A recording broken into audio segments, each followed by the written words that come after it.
Hello, everyone, and welcome back to Nightmare Narratives. I can picture some of you already in bed, maybe some of you just getting home from work. Wherever you are, whatever time it is, I'm glad you're here.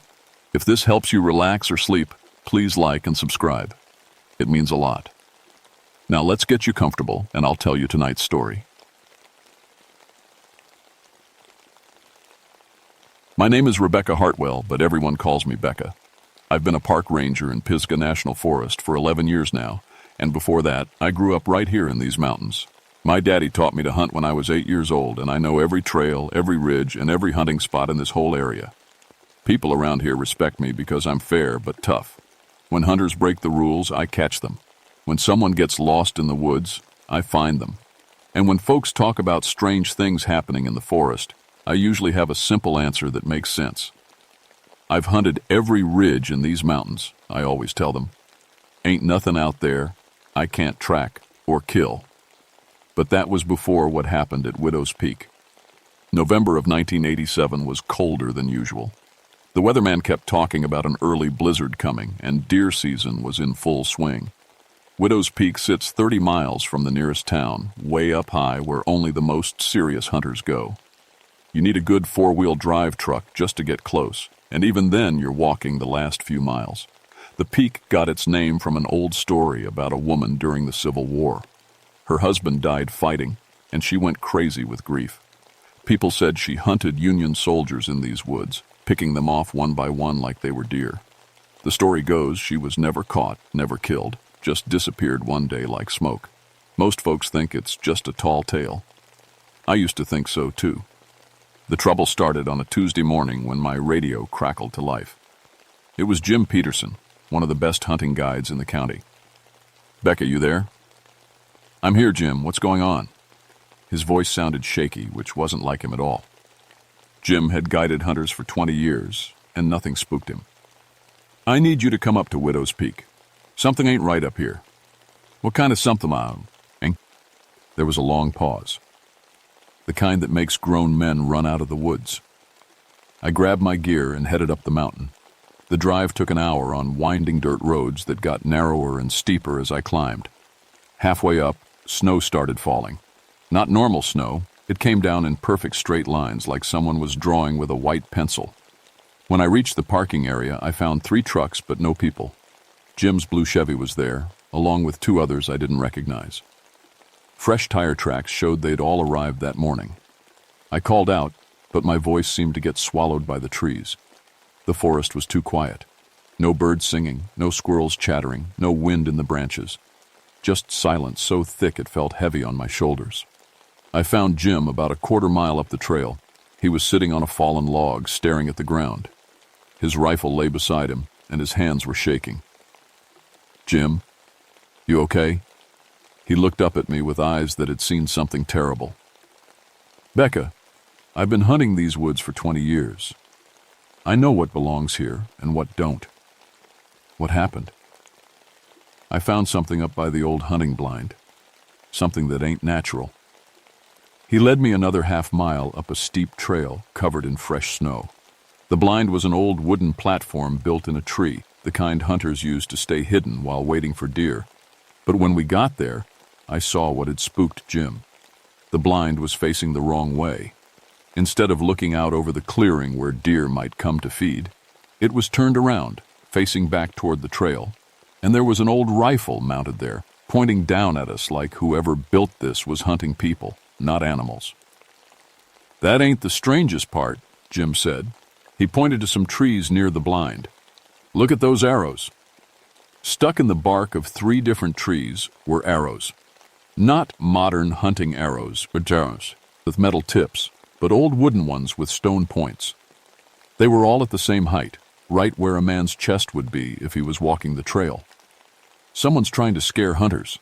"Away," I said, though my voice didn't sound as confident as I wanted it to. "Maybe," Jim said, "but I found 2 other hunting parties up here this morning. They all said the same thing. Their GPS stopped working right when they got near the peak, started leading them in circles." I pulled out my own GPS unit and checked it. The screen showed our location jumping around like we were moving, even though we were standing still. Equipment fails sometimes, I said. Could be the cold weather. But even as I said it, I was looking at those arrows again. The wood was dark and old, but the points looked sharp and new. And there was something else. The trees they were stuck in had grown around them, like the arrows had been there for years and years. Jim, you said you found other hunters? The Bradley brothers were here around dawn, Tom and Mike, real experienced guys, but when I saw them, they looked scared out of their minds. Said something was following them through the woods, something that walked on two legs but wasn't quite human. My skin crawled, but I kept my voice steady. Where are they now? Gone. Packed up and left fast as they could. But there was another group. 3 guys from Virginia. They were heading up to the peak itself when I last saw them. We needed to find those hunters. As the snow got heavier, I could feel the temperature dropping.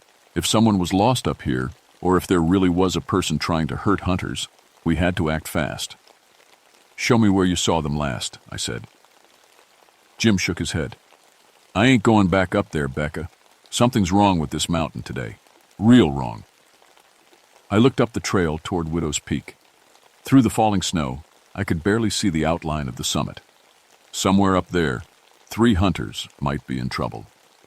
Then wait here, I said. I'll go find them. Don't go alone. But I was already started, nang up the trail. Behind me, I heard Jim call out once more. Becca, if you see anything strange, you run. You hear me? You run and don't look back. The snow was falling harder now, and the silence in the woods felt deeper than ever. My boots crunched in the snow as I climbed, and each step seemed to echo longer than it should have. I was a ranger. I was trained for this. I could handle whatever was up there. At least that's what I kept telling myself. The trail to Widow's Peak got steeper and more narrow as I climbed. Snow covered everything now, making the familiar path look strange and different. My breath came out in white puffs, and ice was already forming on my eyebrows and the edges of my hat. About halfway to the summit, I found the first sign of the Virginia hunters. Fresh boot prints in the snow, 3 sets of them. The prints were deep and clear, showing they'd passed by maybe an hour ago. I followed the trail, calling out every few minutes. Hello? Anyone up there? My voice bounced off the trees and faded away. No answer came back. The boot prints led me off the main trail onto a smaller path I'd never noticed before. It wound through thick pine trees that blocked out most of the daylight. Even though it was only afternoon, it felt like evening under those dark branches. That's when I found the first Virginia hunter. His name was Tom Bradley. I could tell from the hunting license pinned to his jacket. He was sitting with his back against a tree, his rifle across his lap, staring straight ahead with wide, empty eyes. Tom? Tom, can you hear me? I knelt down next to him and checked for a pulse. He was alive, but barely breathing. His skin was cold and pale, and when I shook his shoulder, he didn't respond at all. Then I saw the wound. There was a hole in his jacket right through the chest area, but when I opened the jacket to look, I found something impossible. The hole went all the way through his body, but it had been treated. Someone had cleaned the wound and bandaged it with strips of old cloth. The bandages looked like they came from the Civil War era, rough, hand-torn fabric that should have rotted away more than 100 years ago. Tom, who did this to you? Who helped you? His eyes moved slightly and his lips tried to form words. I leaned closer to hear. The widow, he whispered. She's gathering her army. Then his eyes rolled back and he passed out completely. I radioed for help but got only static. The storm was getting worse, and we were too far from any radio towers. I needed to get Tom to a hospital, but first I had to find the other 2 hunters. I made Tom as comfortable as I could and continued following the tracks.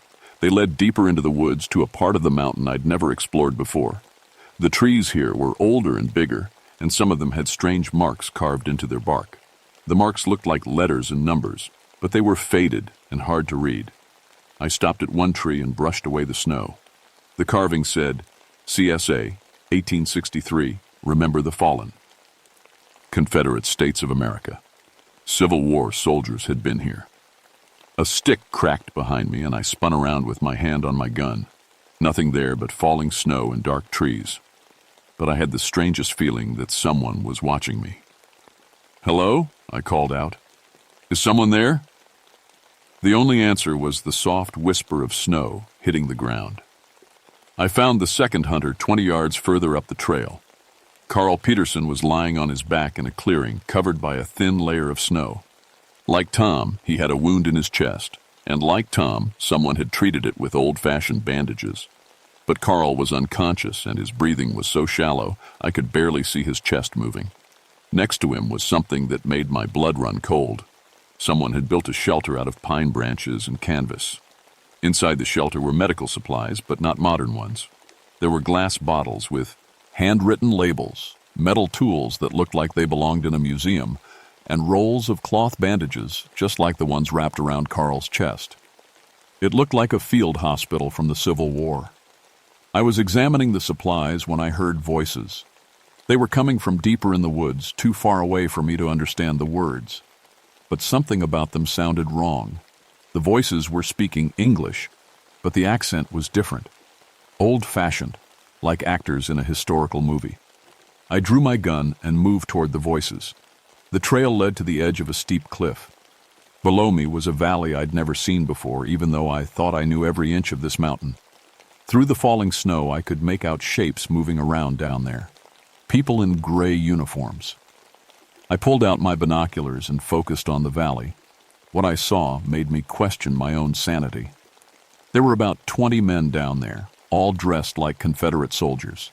They had the right uniforms, the right equipment, even the right flags. They were moving in formation, like they were drilling for battle, and standing in front of them, giving orders, was a woman in a black dress. Even from this distance, I could see she was carrying an old rifle. Her voice drifted up to me on the wind, and I caught a few words. "Yankees in the area, maintain your positions, show no mercy." I watched in amazement as the soldiers spread out through the valley in perfect military formation. These weren't just people playing dress-up. They moved like real soldiers, like they'd been doing this for years, but that was impossible. The Civil War ended in 1865. These people should all be dead. A hand grabbed my shoulder. I spun around, gun raised, and found myself face to face with a man I'd never seen before. He was middle-aged, wearing a heavy coat and thick glasses, and he looked as scared as I felt. "Don't shoot," he said, raising his hands. "I'm Professor James Mitchell from Appalachian State University. I got your radio call for help." "I didn't radio anyone." "Someone did," said there were injured hunters up here, and they needed help with historical research. He looked down into the valley. "My God, is that what I think it is?" "I don't know what it is," I said, lowering my gun. "But I found 2 hunters shot and treated with Civil War medical supplies. And now there's a whole company of Confederate soldiers down there." Professor Mitchell pulled out his own binoculars and studied the scene below. His hands were shaking as he focused the lenses. "That's not possible," he muttered. But the formations are perfect. The uniforms are exactly right. Even the flags." He lowered the binoculars and looked at me with wide eyes. "I've studied this period for 20 years. Everything down there is completely authentic." "So what are you saying?" "I'm saying either someone has spent a fortune creating the most accurate Civil War reenactment in history, or we're looking at the real thing." The wind picked up, carrying more voices from the valley. This time I could hear them clearly. "Patrol reports enemy movement on the ridge. Ready the rifles. The widow says to take prisoners if possible." "They're talking about us," I said. Professor Mitchell nodded grimly. "I think we need to get out of here. Right now." But as we turned to leave, we found our path blocked. 3 men in Confederate gray uniforms stood on the trail behind us. They had rifles pointed at our chests, and their faces were pale as moonlight. When they spoke, their voices sounded like they were coming from far away. "You will come with us," one of them said. "The widow wishes to speak with you." I raised my gun, but Professor Mitchell grabbed my arm. "Don't," he whispered. "Look at their eyes." I looked. The soldiers' eyes were empty black holes, like someone had scooped out everything that made them human. "What are you?" I asked. The lead soldier smiled, showing teeth like old Yell. "Our bones." "We are the army of Widow's Peak," he said, "and you are our prisoners." The ghostly soldiers marched us down into the valley at gunpoint. Up close, they looked even more wrong than they had from the cliff. Their uniforms were perfect replicas, but their skin was gray and cold-looking, and when they moved, they made no sound at all. Professor Mitchell walked beside me, whispering under his breath. "This is incredible," he kept saying. "The historical accuracy is perfect. The weapons, the formations, even the way they talk. It's like we've stepped back in time." "These aren't reenactors," I told him. "Look at their faces." He looked and went quiet. The valley was bigger than it had seemed from above. Dozens of tents were set up in neat rows with a large command tent in the center. Soldiers moved between the tents with military precision, cleaning weapons, cooking food over campfires, and standing guard. Everything looked exactly like a Civil War army camp, except for one thing. It was completely silent. No talking, no laughing, no normal camp sounds. Just the whisper of feet moving through snow. They brought us to the command tent and pushed us inside. The woman in the black dress was waiting for us. She was tall and thin, with long dark hair that hung loose around her shoulders. Her dress was the kind wealthy women wore during the Civil War, black silk with a high collar and long sleeves. But her face was what made my skin crawl. She was beautiful, but in a cold, dead way.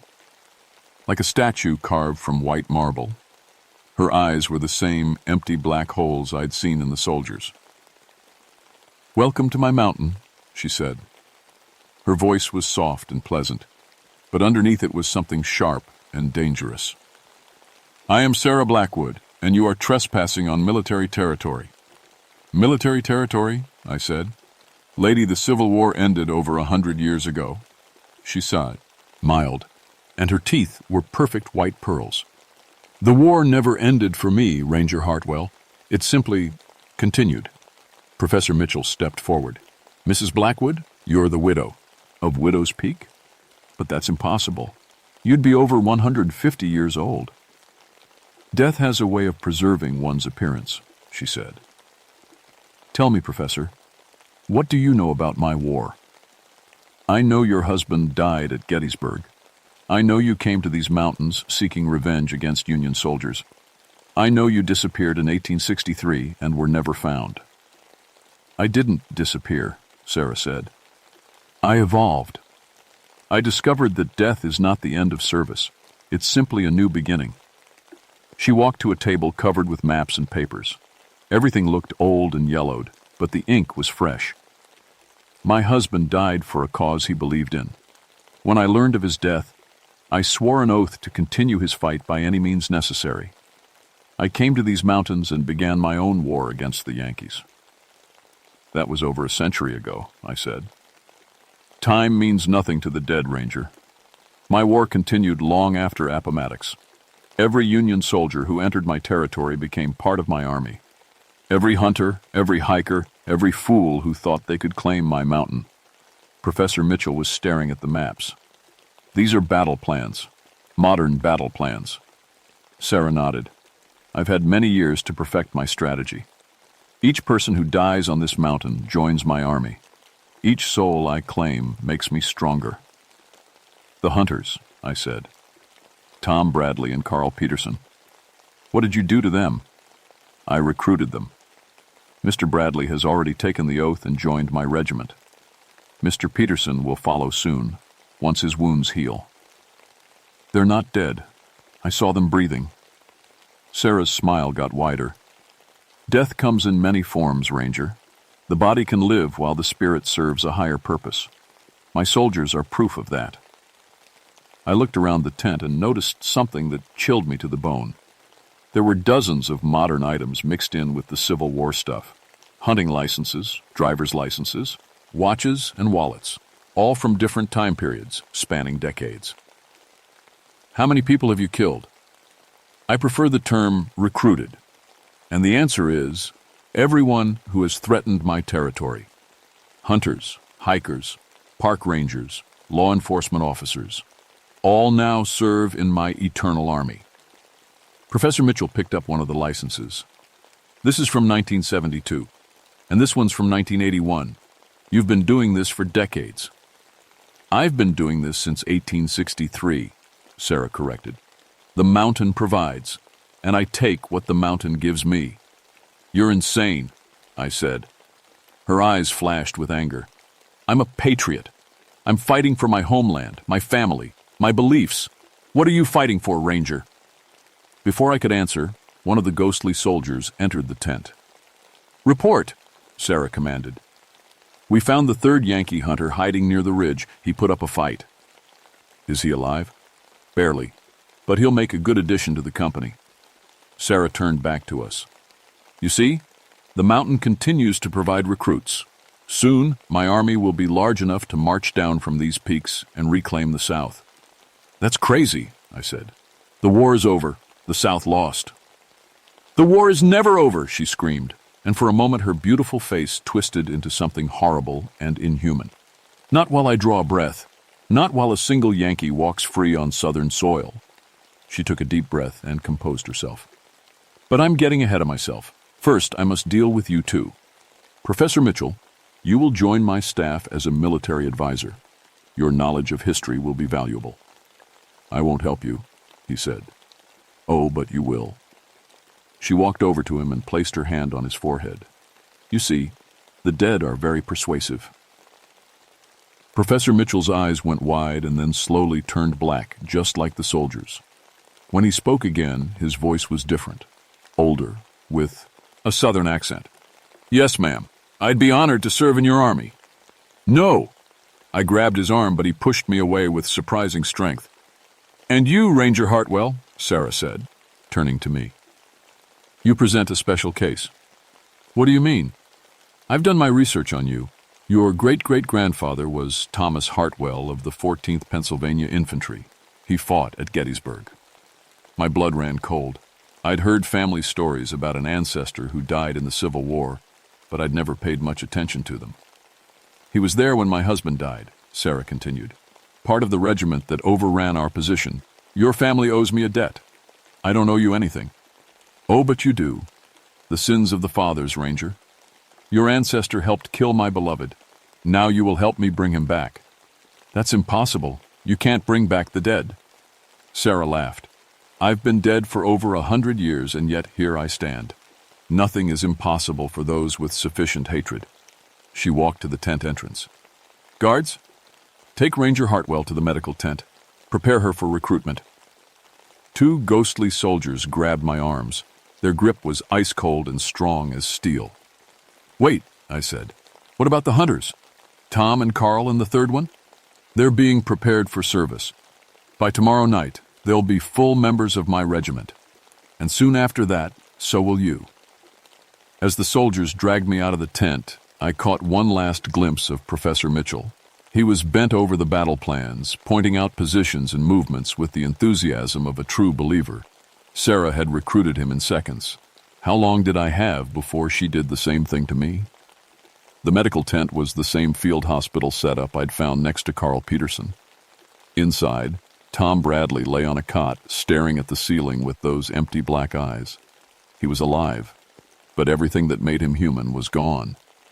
A ghostly doctor in a blood-stained apron approached me with a syringe. This won't hurt, he said in a voice like wind through dead leaves. You'll simply sleep. Pee until your transformation is complete. I struggled against the soldiers holding me, but their grip was too strong. The needle came closer to my arm. That's when I heard the sound that saved my life. Gunshots, coming from outside the tent. The ghostly doctor paused, and the soldiers loosened their grip just enough for me to break free.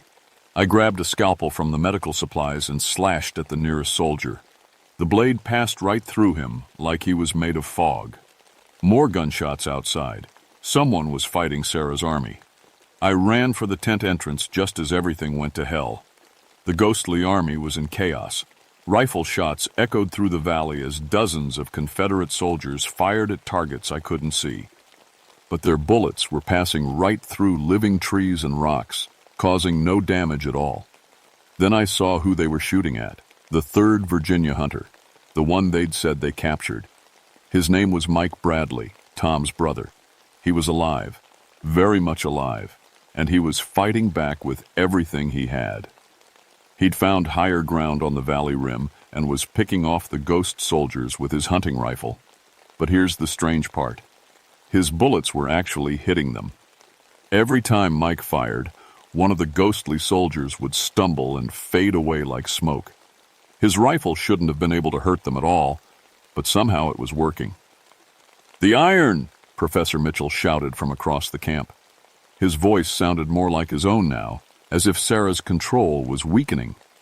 "Cold iron disrupts the spiritual energy." That made sense. Mike's rifle had an iron barrel and iron bullets. The ghost soldiers' weapons were authentic Civil War replicas. No iron, just steel and lead.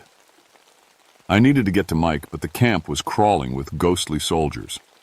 As I ran between the tents trying to stay hidden, I heard Sarah screaming orders. "Flank him from the east! Cut off his retreat! No one leaves my mountain alive!"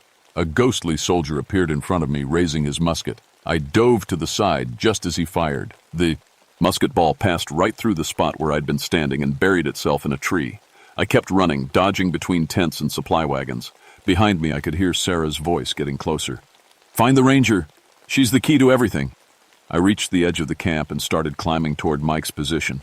The slope was steep and covered with loose rocks that made climbing treacherous. Below me, I could hear the ghost army giving chase. Halfway up the cliff face, I found a narrow ledge where I could rest and catch my breath. Looking back down into the valley, I could see the full scope of Sarah's army for the first time.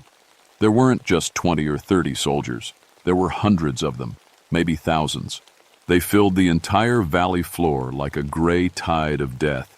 Some wore Confederate uniforms. Others wore clothes from different time periods, hunters and hikers from every decade since the 1860s. All of them had the same empty black eyes. All of them had been recruited to Sarah's eternal war. Impressive, isn't it? I spun around and found Sarah Blackwood standing on the ledge beside me. She'd appeared without making a sound, and her black dress wasn't even wrinkled from the climb. "Every soul who died on this mountain," she said, gazing proudly at her army. "Every person who thought they could take what belongs to me. Now, they serve a higher purpose." "This isn't a higher purpose," I said. "This is madness. This is justice." Her beautiful face twisted with rage. "Your people took everything from me. My husband, my home, my future. So I took everything from your people in return. The war ended over a century ago. Everyone who fought in it is dead. The war never ends. It just changes battlefields." She stepped closer to me, and I could smell something cold and rotten beneath her perfume.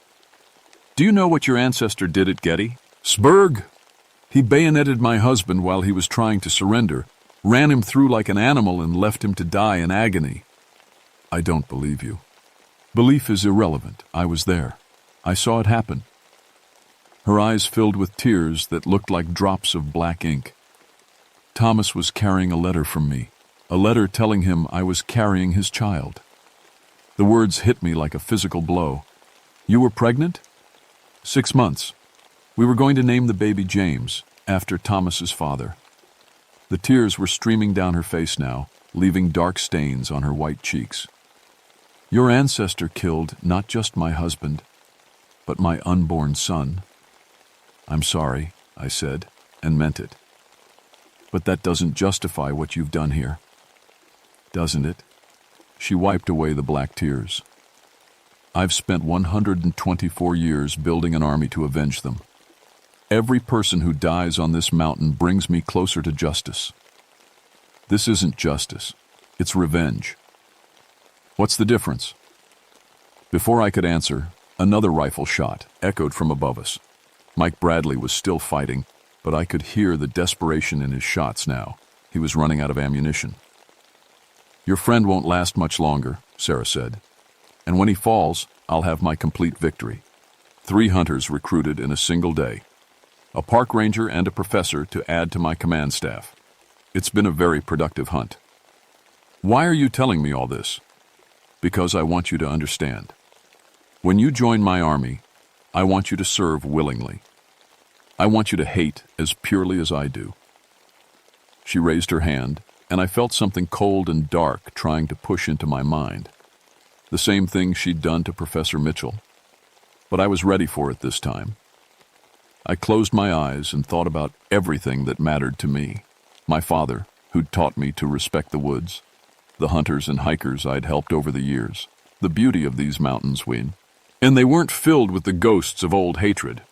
The cold feeling faded away. Sarah's eyes widened with surprise.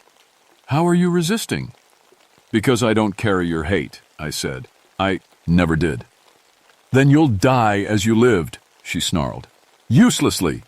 She lunged at me with claws that had replaced her fingers. I rolled to the side and her claws scraped sparks off the rock where I'd been standing. I scrambled to my feet and started climbing again. Behind me, Sarah's scream of rage shattered the air like breaking glass. I reached Mike's position just as he fired his last shot. 3 ghostly soldiers faded away, but dozens more were climbing toward us from all directions. Mike, you okay?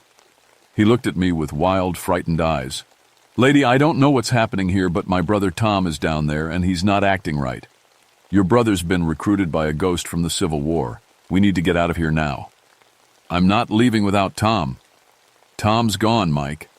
Whatever's walking around in his body, it's not your brother anymore. Another wave of ghostly soldiers reached the top of the cliff. Mike swung his empty rifle like a club, and to my amazement, it actually knocked one of them down. The iron, I shouted. Iron hurts them. I looked around desperately for anything made of iron.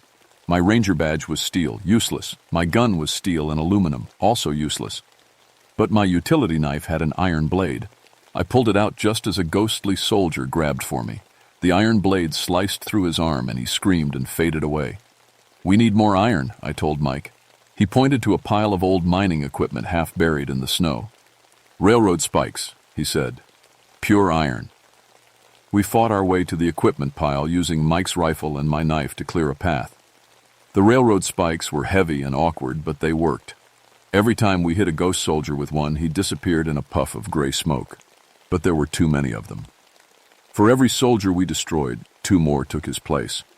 Sarah appeared at the edge of the cliff, floating a few inches off the ground. Her beautiful face was gone, replaced by something skeletal and horrible. Enough! She shrieked. I'll kill you both myself! She raised her hands, and every gun in her ghostly army turned toward us. Hundreds of muskets and rifles, all aimed at our position. Fire! Sarah commanded. But before the ghost soldiers could pull their triggers, a new voice cut through the air. Company, halt! Everyone froze. Sarah, the soldiers, even Mike and me. Professor Mitchell was walking up the trail toward us, but he looked different. He was wearing a Confederate officer's uniform, and he moved with military precision. Ma'am, he said to Sarah, snapping off a perfect salute. I've completed my analysis of the tactical situation. What analysis? Sarah demanded. You've been fighting the wrong war for 124 years. Sarah's skeletal face twisted with confusion. What do you mean? The Battle of Gettysburg, July 2nd, 1863. Your husband's regiment was the 37th Virginia Infantry, correct? Yes. They were overrun by the 14th Pennsylvania Infantry. Your husband was killed in the action. Bayoneted by a Yankee coward. Professor Mitchell shook his head. Ma'am, I've studied every battle report from that engagement. Thomas Blackwood was shot by Confederate friendly fire during the retreat. He was accidentally killed by his own side. The silence that followed was deafening. Sarah's horrific face went blank. That's impossible. I have the original Confederate casualty reports. Would you like to see them? He pulled out a folder of old papers. Even from where I stood, I could see the official Confederate seal on the documents. Sarah snatched the papers and read them frantically. As she read, her skeletal features began to shift back toward human. No, she whispered. No, this can't be right. Your husband died by accident, ma'am. The 14th Pennsylvania. It was 200 yards away when he fell. They never got close enough for bayonet fighting. Sarah's beautiful face was back, but now it was crumpled with grief instead of rage. I've been... Safe trips. The mountain provides excellent hunting, and no one has disappeared or gotten lost since that snowy day in November. But I still patrol the area regularly. Not because I think Sarah's ghost will return. I'm pretty sure she found the peace she was looking for. I patrol because I learned something important on that mountain. Grief can be a powerful force. When someone dies in anger or sadness, sometimes that emotion gets left behind, like an echo that won't fade away. Most of the time, those echoes are harmless. But sometimes, when the grief is deep enough and the anger is strong enough, they can become something more. I've never seen anything like Sarah Blackwood again, but I've learned to pay attention to the signs. When hunters report feeling watched, or when they find old artifacts in impossible places, I take it seriously, because you never know what kind of old pain might be hiding in these ancient mountains. My name is Rebecca Hartwell, and I've been a park ranger for 16 years now. I know every trail, every ridge, and every hunting spot in Pisgah National Forest, and I know that some things are worth more than hunting or hiking or any human activity. Some places hold memories that need to be respected, even when those memories are dark ones, especially when those memories are dark ones.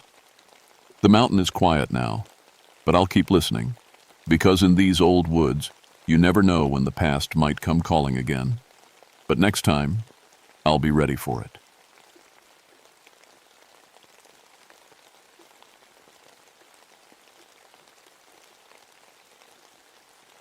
My name is Marcus Thompson, but everyone calls me Mark. I've been a park ranger here in the Unnatural National Forest for 14 years now.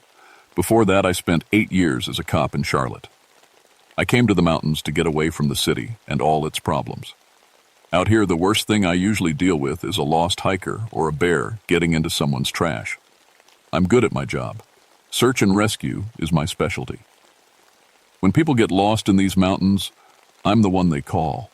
I know every trail, every creek, every hiding spot where someone might take shelter. After 20 years of dealing with people's problems, I've learned to tell the difference between real danger and campfire ghost stories. That's why I didn't worry much when Linda Foster came to see me on that rainy Tuesday morning in June.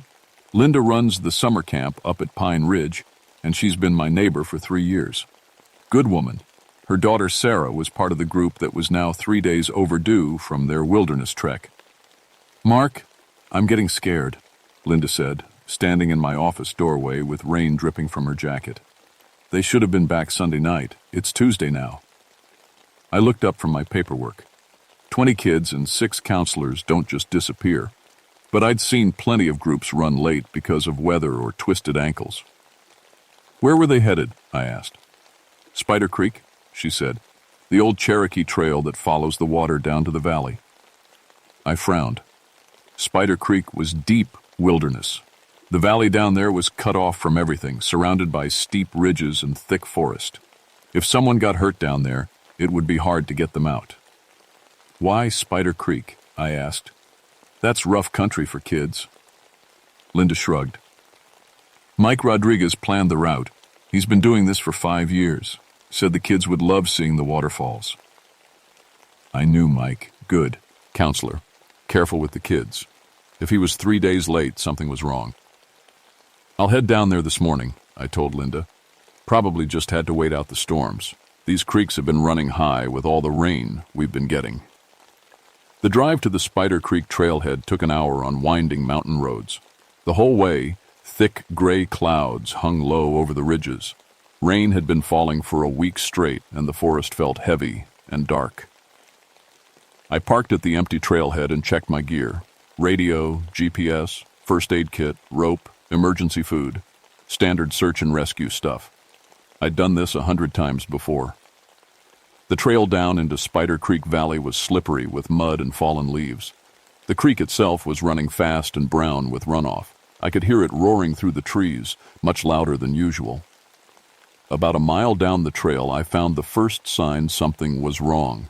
Spider webs. Not just a few webs between trees, which would be normal. These webs stretched across the entire trail, some of them spanning 30 or 40 feet between the trunks.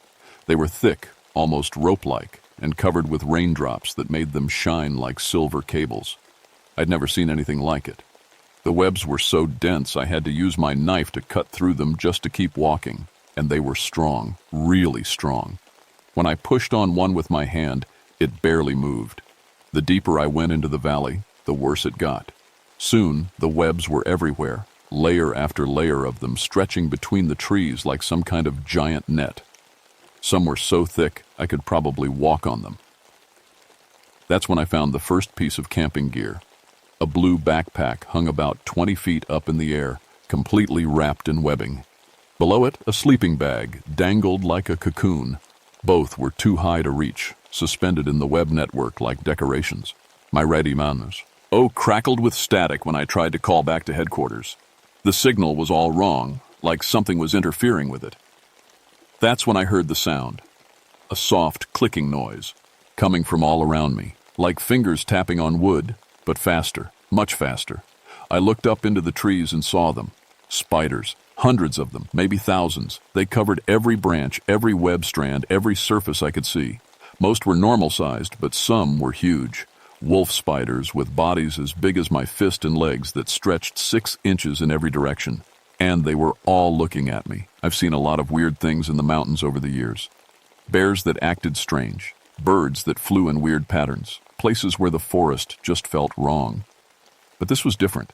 This felt planned. The spiders weren't moving randomly like normal spiders do. They were organized.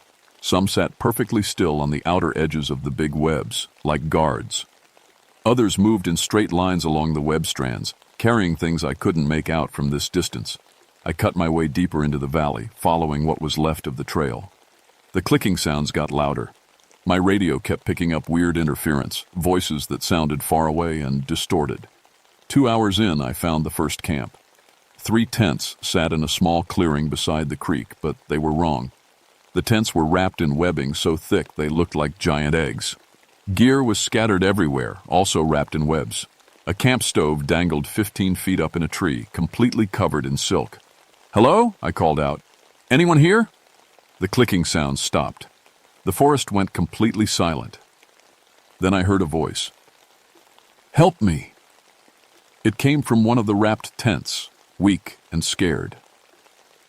I used my knife to cut through the webbing around the tent entrance.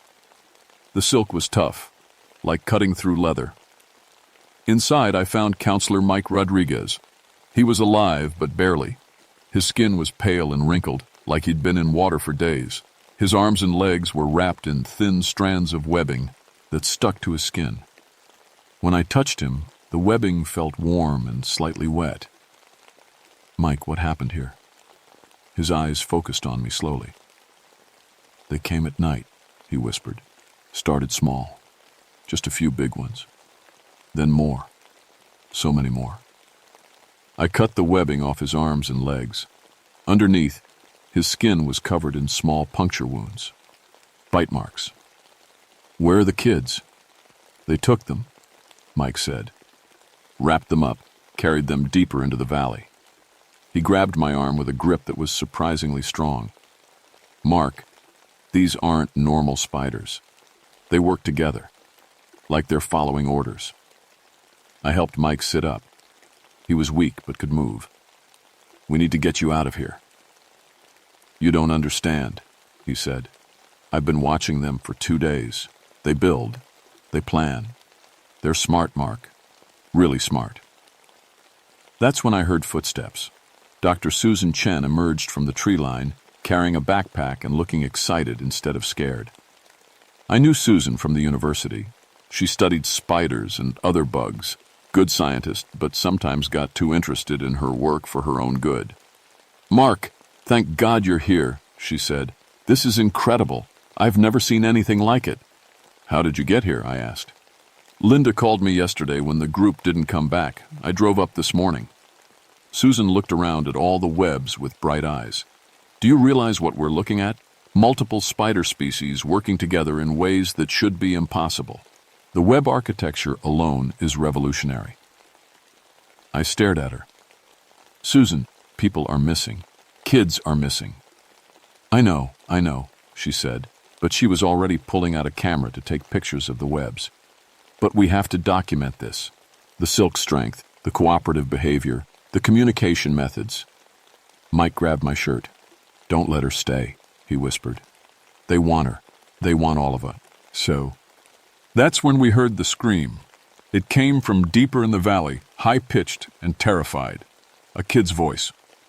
"Sarah," Mike whispered. "Linda's daughter." I helped Mike to his feet. "Can you walk?" He nodded. "I think so." "Susan," I called. She was examining a web strand with a magnifying glass. "We're moving, now." "Just 5 more minutes," she said. "I need to collect samples." Another scream echoed through the valley, closer this time. I grabbed Susan's backpack. "Move, now." We headed deeper into Spider Creek Valley, following the sound of the screams. Mike walked behind me, still weak but determined. Susan brought up the rear, stopping every few minutes to look at something that excited her. The webs got thicker as we went. Soon, we were walking through tunnels made of silk, with only small gaps to let in light. The clicking sounds returned, coming from all around us. "They're following us," Mike whispered. I looked back. He was right. Spiders moved along the web walls beside us, keeping pace but staying just out of reach. Dozens of them. Then hundreds.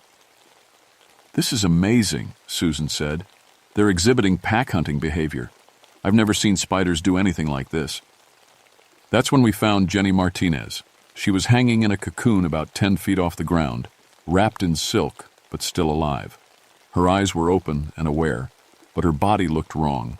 Her arms and legs were too long, and they moved in ways that human limbs shouldn't move. "Jenny," I called up to her. "We're here to help." She turned her head toward us, and I saw that her eyes had changed. They were bigger than normal, and completely black. "Don't," she said in a voice that didn't quite sound human anymore. "They're trying to help us, make us better." "What do you mean?" I asked. Jenny smiled, and I saw that her teeth were pointed now. "They want to improve us, make us part of something bigger." Mike was backing away.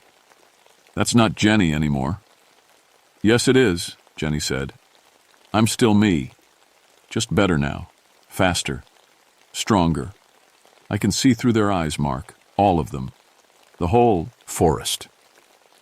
Susan stepped forward, fascinated. "Genetic integration? They're actually altering human biology?" "Susan, no," I warned. But Jenny was looking right at the scientist. "They want you especially," she told Susan. "You understand them. You could help them spread." That's when I saw the other cocoons. Dozens of them hanging from trees throughout the forest around us, some small enough to hold children. Some were moving slightly, like something was alive inside. And that's when I realized the horrible truth. They were all still alive. "We have to cut them down," I said, looking up at all the cocoons hanging in the trees. "No," Jenny called from her web. "Don't hurt them. They're changing, becoming something wonderful." Mike grabbed my arm. "Mark, we need to leave. Right now." But I couldn't leave those kids hanging there. I pulled out my rope and started looking for a way to climb up to the nearest cocoon. That's when Susan screamed. I spun around and saw a spider the size of a dinner plate sitting on her shoulder. Its legs were wrapped around her neck like a hug, and I could see 2 small puncture wounds where it had bitten her. "Get it off!" she yelled, trying to brush it away, but the spider held on tight. Susan stumbled and fell to her knees, her eyes going wide. "It's not hurting me," she said in a surprised voice. "It's talking to me." I grabbed a stick and knocked the spider off her. It scurried away into the web walls. "Susan, are you okay?" She stood up slowly, touching the bite marks on her neck. "I can hear them," she whispered. "All of them. They're beautiful." Mike was pulling on my sleeve. "We have to go. She's changing too." But Susan was walking toward the web walls, where hundreds of spiders sat watching us. "They don't want to hurt us," she said. "They want to make us part of their family." I grabbed her arm and pulled her back. "Susan, listen to me. Those things are not your friends." "You don't understand," she said, but her voice sounded dreamy and far away. "They've been alone for so long, waiting for someone smart, enough to join them properly. That's when the real nightmare started. The spiders began moving, not just a few, but all of them. Thousands and thousands of spiders flowing along the web walls like a black river. They moved with purpose, following patterns that looked almost like military formations. "They're organizing," Mike whispered, "like an army." And they were. Some spiders took positions along the outer edges of the webs, like sentries. Others moved in straight lines toward specific points, carrying silk or small objects. A group of the largest spiders gathered around Jenny's cocoon and began working on something I couldn't see. "Fascinating," Susan said. "They have a command structure, a hierarchy." I was watching the spiders work when I heard a child crying. "Help me! Please! Somebody help me!" The voice came from above us. I looked up and saw a small cocoon about 20 feet up, with something moving inside it. "Sarah?" I called. "Mr. Thompson? Is that you?" It was Linda's daughter. She was alive. I threw my rope over a branch and started climbing. The spiders watched me but didn't try to stop me. Yet. When I reached Sarah's cocoon, I used my knife to cut through the silk. She was wrapped up tight, but she wasn't hurt. Not yet. "Are you okay, honey?" "I can't move my legs right," she said. "Something's wrong with them." I cut away more of the webbing around her legs and saw what she meant. Her legs were longer than they should be, and they bent in extra places, like they had more joints than normal human legs. "It doesn't hurt," Sarah said. "It just feels different." I picked her up and started carrying her down the rope. But when we reached the ground, Sarah didn't want to walk normally. She wanted to crawl on her hands and feet, moving faster than any human should be able to crawl. "Sarah, walk like a person," I told her. "This is easier," she said. "And I can feel where all the safe paths are." Mike was staring at her. "How long has she been up there?" 2 days, Sarah said, "but it feels like longer. I can remember things from before I was born now." Susan was nodding excitedly. "Memory integration. They're sharing their genetic memory with the hosts." That's when we heard the real sound of terror. More screaming, but not from children this time. Adult voices, full of pain and fear. The voices came from deeper in the valley where the webs were thickest. "The other counselors," Mike said. We followed the sounds through the web tunnels. Sarah walked beside me, sometimes on 2 legs and sometimes on all 4s. Susan kept stopping to examine web structures and take notes. Mike stayed close to me, looking around nervously. The screaming got louder as we got deeper into the valley. Soon we could see shapes moving in the webs ahead of us. Human shapes, but wrong. The first one we found was Counselor Dave Patel. He was stuck in a web, but not wrapped up like the others. Instead, he was hanging spread-eagle between 2 trees, with thick web strands attached to his arms and legs. When he saw us, he started screaming again. "They're in my head," he yelled. "I can feel them in my brain." I could see why he was so scared. Dave's skin was changing color, getting darker and more patterned. His fingers were growing longer, and there were small hairs growing all over his arms. "How long has he been like this?" I asked Sarah. "Since yesterday morning," she said. "He fought it at first. That makes it hurt more." Susan was taking pictures. "Remarkable. The integration is much more advanced than in the girl." "Stop calling it integration," I snapped. "They're turning him into a monster." "Not a monster," Sarah said. "Something better." That's when I saw the thing that broke my mind. At the center of all the webs, in a clearing about 50 feet across, sat the biggest spider I'd ever seen. It was the size of a small car, with legs that stretched 15 feet in every direction. But that wasn't the worst part. The worst part was that it had human faces growing out of its body. Faces I recognized. Other campers and hikers who had gone missing over the past few years. Their faces were alive and aware, blinking and moving their mouths like they were trying to talk. "My God," Susan whispered. "A collective organism, multiple consciousness integrated into a single entity." The giant spider turned toward us, and I saw that the largest face in its body was a park ranger named Tom Bradley, who had disappeared 2 years ago. "Hello, Mark," Tom's face said. "We've been waiting for you." "Tom?" I couldn't believe what I was seeing. "What happened to you?" Tom's face smiled from the center of the massive spider's body. Other faces around him turned to look at me too. Men, women, even some children. All of them people who had gone missing in these mountains over the years. "We found a better way to live," Tom said. "No more loneliness, no more fear. We're all connected now. All part of something bigger and smarter than any of us were alone." The giant spider moved closer to us, its enormous legs stepping carefully around the web strands. I backed away, but there wasn't far to go. We were surrounded by webs and smaller spiders on all sides. "You're not Tom anymore," I said. "You're something else wearing his face." "I'm still Tom," the face insisted. "But I'm also Jenny and Dave and Karen from the hiking group last spring, and dozens of others. We share everything now. All our knowledge, all our memories, all our skills." Susan stepped forward, and I could see the spider bite on her neck was getting bigger and darker. "How does it work?" she asked. "The integration process." Another face on the spider's body answered, a woman I didn't recognize. "First, the bite. The venom changes your brain chemistry, makes you open to the connection. Then the silk, to keep you safe while your body adapts. Phenol, Uai, the merging. Your consciousness joins ours, and your body becomes part of our collective form." "It sounds wonderful," Susan said. The bite mark on her neck was spreading like a bruise, and her eyes were starting to look different, bigger and darker. "Susan, no," I said. "Fight it." But she was already walking toward the giant spider. "Think of what we could learn," she said. "All the knowledge of every species on Earth shared through one collective mind." Mike grabbed my arm. "We have to get out of here. Now." He was right. But Sarah was standing next to the giant spider now, looking up at all the faces in its body. "Daddy?" she said to one of the faces.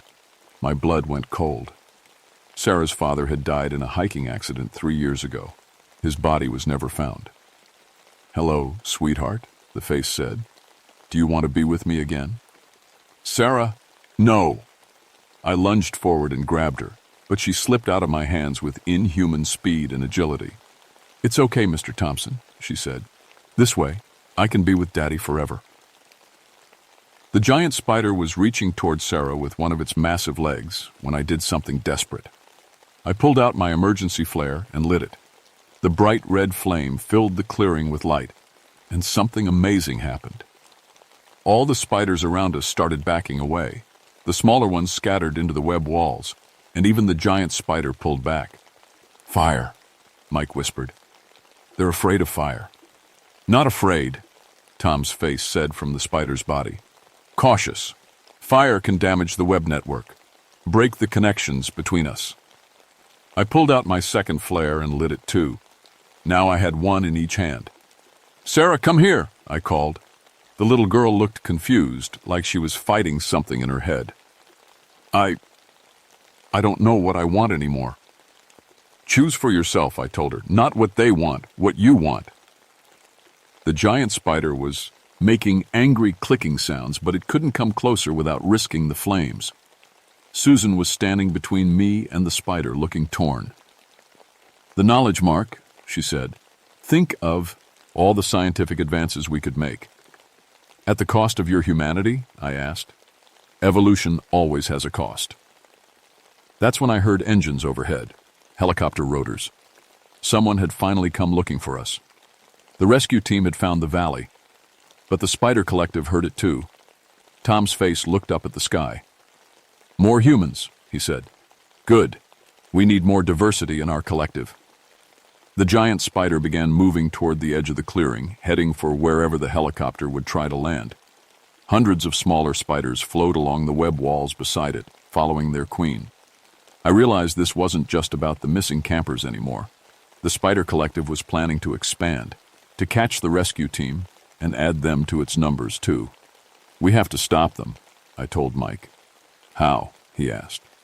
We've got 2 flares and a knife against thousands of spiders. I looked around the clearing and noticed something important. All the webs were connected.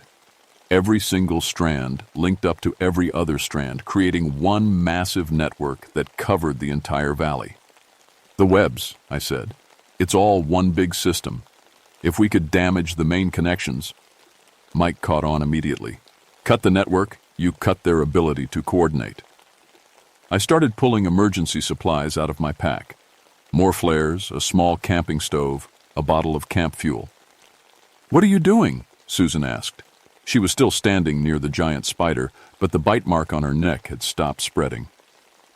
"Something stupid," I said. "Mike, can you get to that main web junction over there?" He looked where I was pointing. A massive cluster of web strands came together about 30 feet away, held up by the biggest tree in the clearing. "Maybe, if you can keep the spiders busy." I opened the camp fuel and started pouring it on the web strands around us. The smell was sharp and chemic. "Dr. Mark, no!" Tom's face yelled from the spider's body. "You'll hurt all of us!" "That's the idea," I said. I lit my 3rd flare and touched it to the fuel-soaked webs. The fire spread faster than I expected. Within seconds, flames were running along web strands in every direction, lighting up the entire clearing like daylight. The spiders went crazy. They scattered in all directions, clicking and chittering in panic. Even the giant spider backed away from the spreading flames.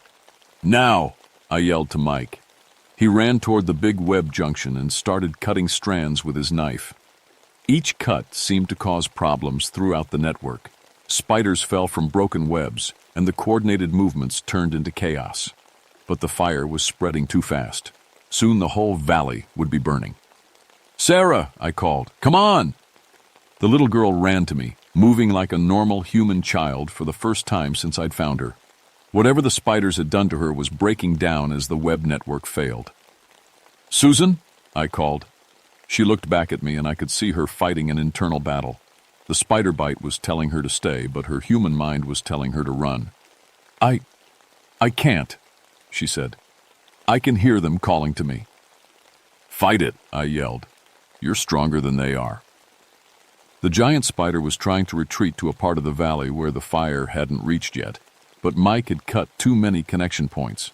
Its movements were uncoordinated now, more like a regular animal than an intelligent creature. Susan took a step toward me, then another. With each step, she seemed more like herself. "The helicopter," Mike called. "I can hear it getting closer." "Everyone move," I yelled. "Head for the creek." We ran through the burning web forest, dodging falling flames and panicked spiders. Sarah kept up easily, but Susan stumbled and fell behind. I went back for her. She was sitting on the ground, holding her head. "It hurts," she said. "They're screaming in my head." "That means you're breaking free," I told her.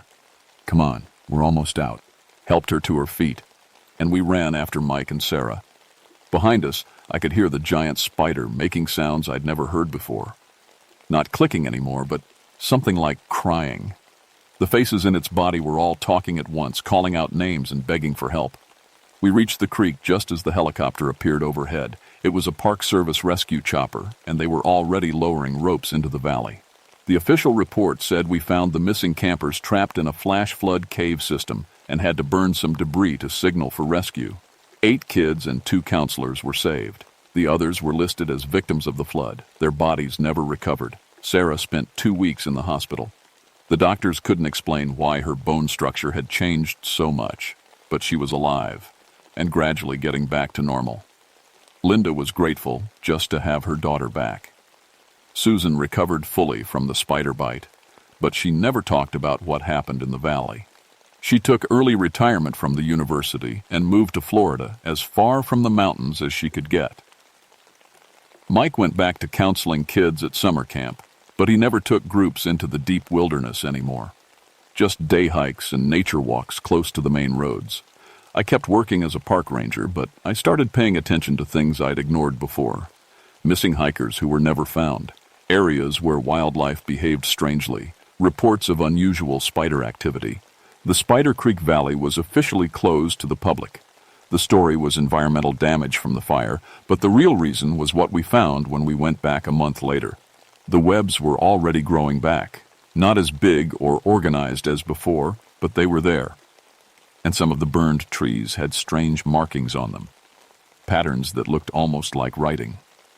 I started keeping a map of every missing person case in the Appalachian Mountains over the past 20 years. The pattern was clear once you knew what to look for. The disappearances moved from valley to valley, always in areas with lots of water and thick forest cover. The Spider Collective wasn't gone. We just set them back a few months, maybe years if we were lucky. But they were learning from what happened, getting smarter, more careful. Last month, a family of hikers went missing near Cradle Creek, about 50 miles north of Spider Creek. Search teams found their campsite abandoned, with all their gear still there. No signs of struggle, no tracks leading away, but there were webs in the trees around the camp. Not very many, and not very big. Just enough to make me worry. I've started carrying a lot more fire supplies when I go on patrol now. Flares, lighter fluid, waterproof matches. The other rangers think I'm paranoid, but they didn't see what I saw in Spider Creek Valley. They didn't hear Tom Bradley's face calling out for help as the fires consumed the web network, and they don't know what I figured out in those last few minutes before the rescue helicopter arrived. The giant spider wasn't the original creature, it was just another victim, like Tom and all the others. Something had taken them and changed them into what they became. But I never found out what that original creature was.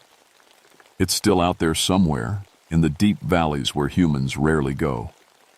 Waiting, planning, learning from its mistakes, building new webs, finding new victims. And sometimes, when I'm alone on night patrol and the forest gets very quiet, I can hear clicking sounds in the distance, soft and careful, like fingers tapping out a message, like something calling to others of its kind, letting them know it's time to start spreading again. I keep my flares close and my radio on, but I know that if they really weigh at me, there won't be much I can do to stop them. The mountains are big, and there are a lot of places where a person could disappear forever. All I can do is keep watching, keep listening, and hope that when they come for me, I'll see them coming in time to light a fire that burns bright enough to warn others. Because the weavers of Spider Creek aren't finished with their work. They're just getting started.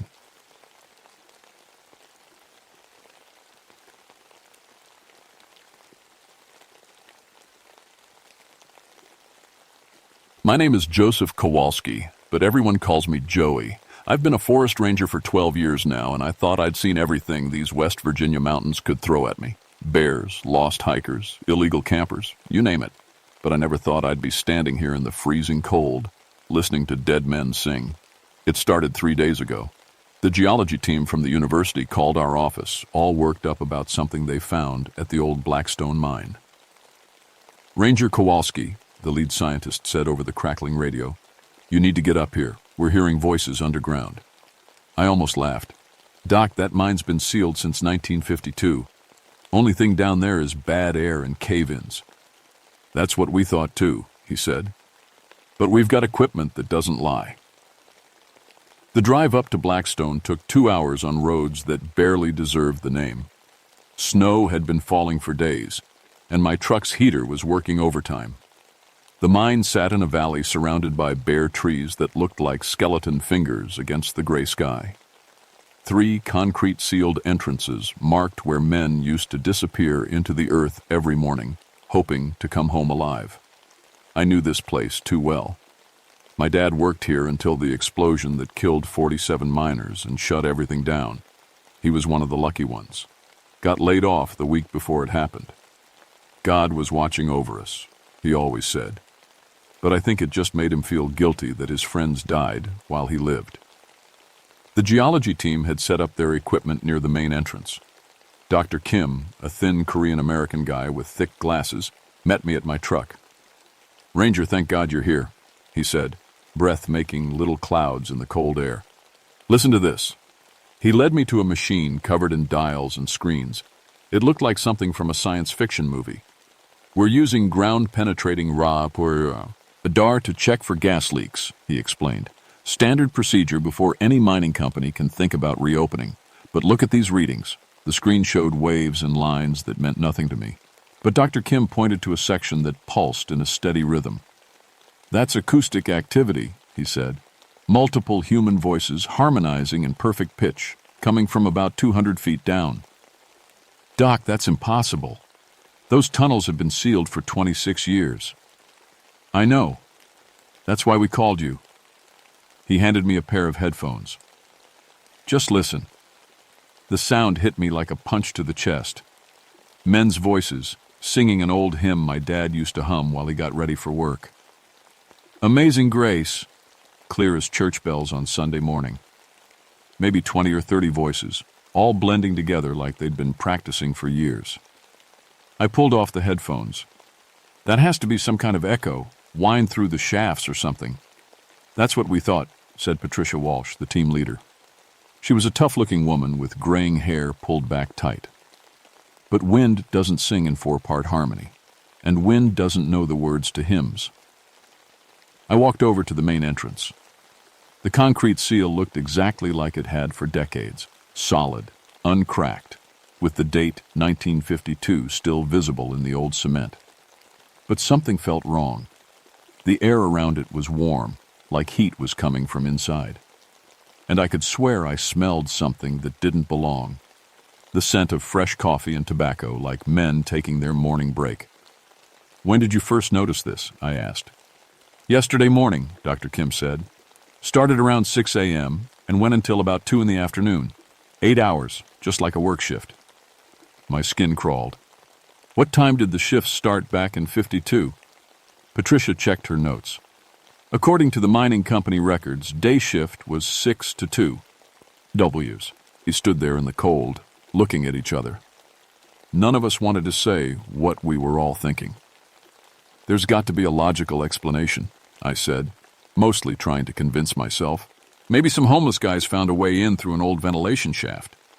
"We checked," Patricia said. "Every entrance is sealed tight, no way in or out." That's when we heard it again, this time without the headphones, drifting up from the ground like it was coming through solid rock. Men's voices singing, "In the Sweet By and By," my dad's favorite hymn, the same one they played at his funeral 5 years ago. I felt something cold run down my spine that had nothing to do with the February weather. "We need to call the state office," I said, "and maybe the sheriff. This is way above my pay grade." But even as I said it, I knew we wouldn't be leaving anytime soon. Something was calling to us from down in that darkness, and I had a terrible feeling it knew exactly who we were. The sheriff couldn't make it up until tomorrow, said the roads were too bad and he was dealing with a pileup on the interstate. That left me, the geology team, and whatever was singing beneath our feet. We set up camp in the old mining office, a brick building that somehow still had electricity running to it. The power company said they'd never turned it off, just kept charging the bill to some account that nobody questioned. While Dr. Kim and his team ran more tests, I dug through boxes of old mining records Patricia had brought from the county courthouse. The story of the Blackstone mine explosion got worse the more I read. 47 men died, but their bodies were never recovered. The company said the cave-in was too dangerous to dig through. They sealed the mine, paid out insurance money to the families, and walked away. Case closed. But there were handwritten notes in the margins of some reports. Notes that talked about safety violations, faulty equipment, and miners who'd been complaining about dangerous conditions for months. The company ignored every warning. "Just like always," I uttered, thinking about my dad's stories of bosses who cared more about coal quotas than keeping men alive. "Find something interesting?" Patricia asked, looking over my shoulder. "Same old story. Company cuts corners, workers die, and everybody pretends it was just an accident." Around 4 o'clock, the singing stopped. The sudden silence felt heavier than the cold. Dr. Kim's equipment showed nothing. No voices, no movement, no signs of life below. It was like someone had just switched off a radio. "End of shift," I said without thinking. "What?" "Nothing. Just..." My dad always said the mine got quiet when the day shift ended. That night, I couldn't sleep. Every time I closed my eyes, I heard those voices. But around midnight, something new started. Not singing this time. Talking. Low voices having conversations I couldn't quite make out, like listening to people in the next room through thin walls. I got dressed and walked outside. The talking was clearer in the cold air, coming from the direction of the sealed entrances. I grabbed a flashlight and walked closer, my boots crunching in the snow. Told you that support beam wasn't safe. Company don't care, long as we keep digging. My wife's gonna have the baby next month, need this job. My hands shook, and not from the cold. These were the kinds of conversations my dad used to tell me about. Miners talking during their breaks, sharing their worries and fears. But these men had been dead for 26 years. I clicked on my flashlight and aimed it at the main entrance. The beam reflected off the concrete seal, but for just a second, I could swear I saw something else. A figure in mining clothes and a hard hat, standing just on the other side, looking right at me. I stumbled backward and nearly fell. When I got the light steady again, there was nothing there, just cold concrete and silence. But I knew what I'd seen, and I knew that face. It looked exactly like the pictures of my dad when he was young. The next morning, Dr. Kim was missing. Patricia found his sleeping bag empty, around 7 a.m. His equipment was still running, showing the same acoustic patterns as before, voices singing hymns and talking about their work. But Dr. Kim was nowhere to be found. Maybe he went for a walk, I suggested, though I didn't believe it myself. We spent 2 hours searching the area around the mine. His footprints led from the office building straight to the main entrance, then just stopped, like he'd walked right through solid concrete. "This is crazy," Patricia muttered, studying the tracks with her flashlight. "People don't just disappear." That's when we heard Dr. Kim's voice. It came from underground, muffled but clear. He was talking to someone, his words mixed in with the other conversations we'd been hearing. "Fascinating acoustic properties down here. Research like this could change everything. Yes, I'd like to stay and study." Patricia pressed her ear against the sealed entrance. "Bob? Bob, can you hear me?" The talking stopped. Then Dr. Kim's voice came again, but different somehow, distant and dreamy, like he was talking in his sleep. "Tell my wife I'm working late tonight. Important research. Very important. Bob, you need to come up here right now." But there was no answer, just the sound of men going back to work. Tools scraping against rock, carts rolling on metal tracks, and voices calling out mining terms I remembered from my dad's stories. I radioed for backup, but the response crackled with static. The weather was getting worse, and it would be at least another day before help could reach us. We were on our own with whatever had taken Dr. Kim. That afternoon, Patricia's graduate student, a kid named Marcus, decided to investigate one of the side entrances. I tried to stop him, but he was young and convinced he could figure out a scientific explanation for everything. I found him 3 hours later, sitting in tea, the snow about 20 feet from the sealed tunnel, staring at the concrete like he was watching a movie. "Marcus, what are you doing?" He looked up at me with glassy eyes. "They're so sad, Mr. Kowalsski. They miss their families." "Who? Who's sad?" "The miners. They don't understand why their wives and children never visit. They keep asking me to tell them they're okay." I grabbed his shoulders and shook him. "Marcus, there's nobody there. It's just concrete." But even as I said it, I could hear them too. Voices calling out names, asking about people who'd been dead for decades. And underneath it all, that sad, beautiful singing that seemed to come from the earth itself. Marcus started to stand up like he was going to walk toward the entrance. I held him back, but his strength surprised me. It was like something was pulling him forward. "Let me go," he said in that same dreamy voice Dr. Kim had used. "They need someone to keep records, someone to make sure the work gets done right." I dragged him away from the entrance and back to the office, but I could see in his eyes that part of him was already gone. Whatever was down in that mine wasn't just singing anymore, it was recruiting. By the third day, I knew we were in serious trouble. Marcus wouldn't eat or sleep, just sat by the window staring at the mine entrances, humming hymns under his breath. Patricia tried to get him to leave with her, but he refused to go more than a few hundred yards from the mine before turning back like he was being pulled by invisible ropes. "We need to get out of here," Patricia said for the 10th time. "Call in the National Guard, the FBI, whoever handles this kind of thing." "And tell them what? That a sealed coal mine is singing and kidnapping people? They'll think we're crazy." But I was starting to think crazy might be the right word for what was happening to us. The voices from underground were getting louder and clearer. I could make out individual conversations now, and they were talking about things that made my blood run cold. "New fellows came down today. Real, helpful. That Korean fellow knows all about testing for gas. Young ones got good handwriting, perfect for the reports." They were talking about Dr. Kim and Marcus like they were new employees who'd just started their first day of work. That night, I made a decision that probably saved my life. I drove down to the county library in town and spent hours going through old newspapers and mining company records. What I found made everything make horrible sense. The Blackstone mine explosion wasn't an accident. It was murder. According to witness statements that were never included in the official report, the miners had been planning a strike. They wanted better safety equipment and hazard pay for working in dangerous conditions. The company refused and hired thugs to break up union meetings. On the morning of February 15, 1952, someone had tampered with the ventilation system and planted explosives in the main tunnel.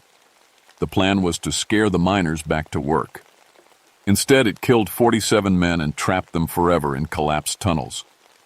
But the worst part was in a letter I found tucked inside an old mining journal. It was written by a company supervisor named Frank Morrison to his boss.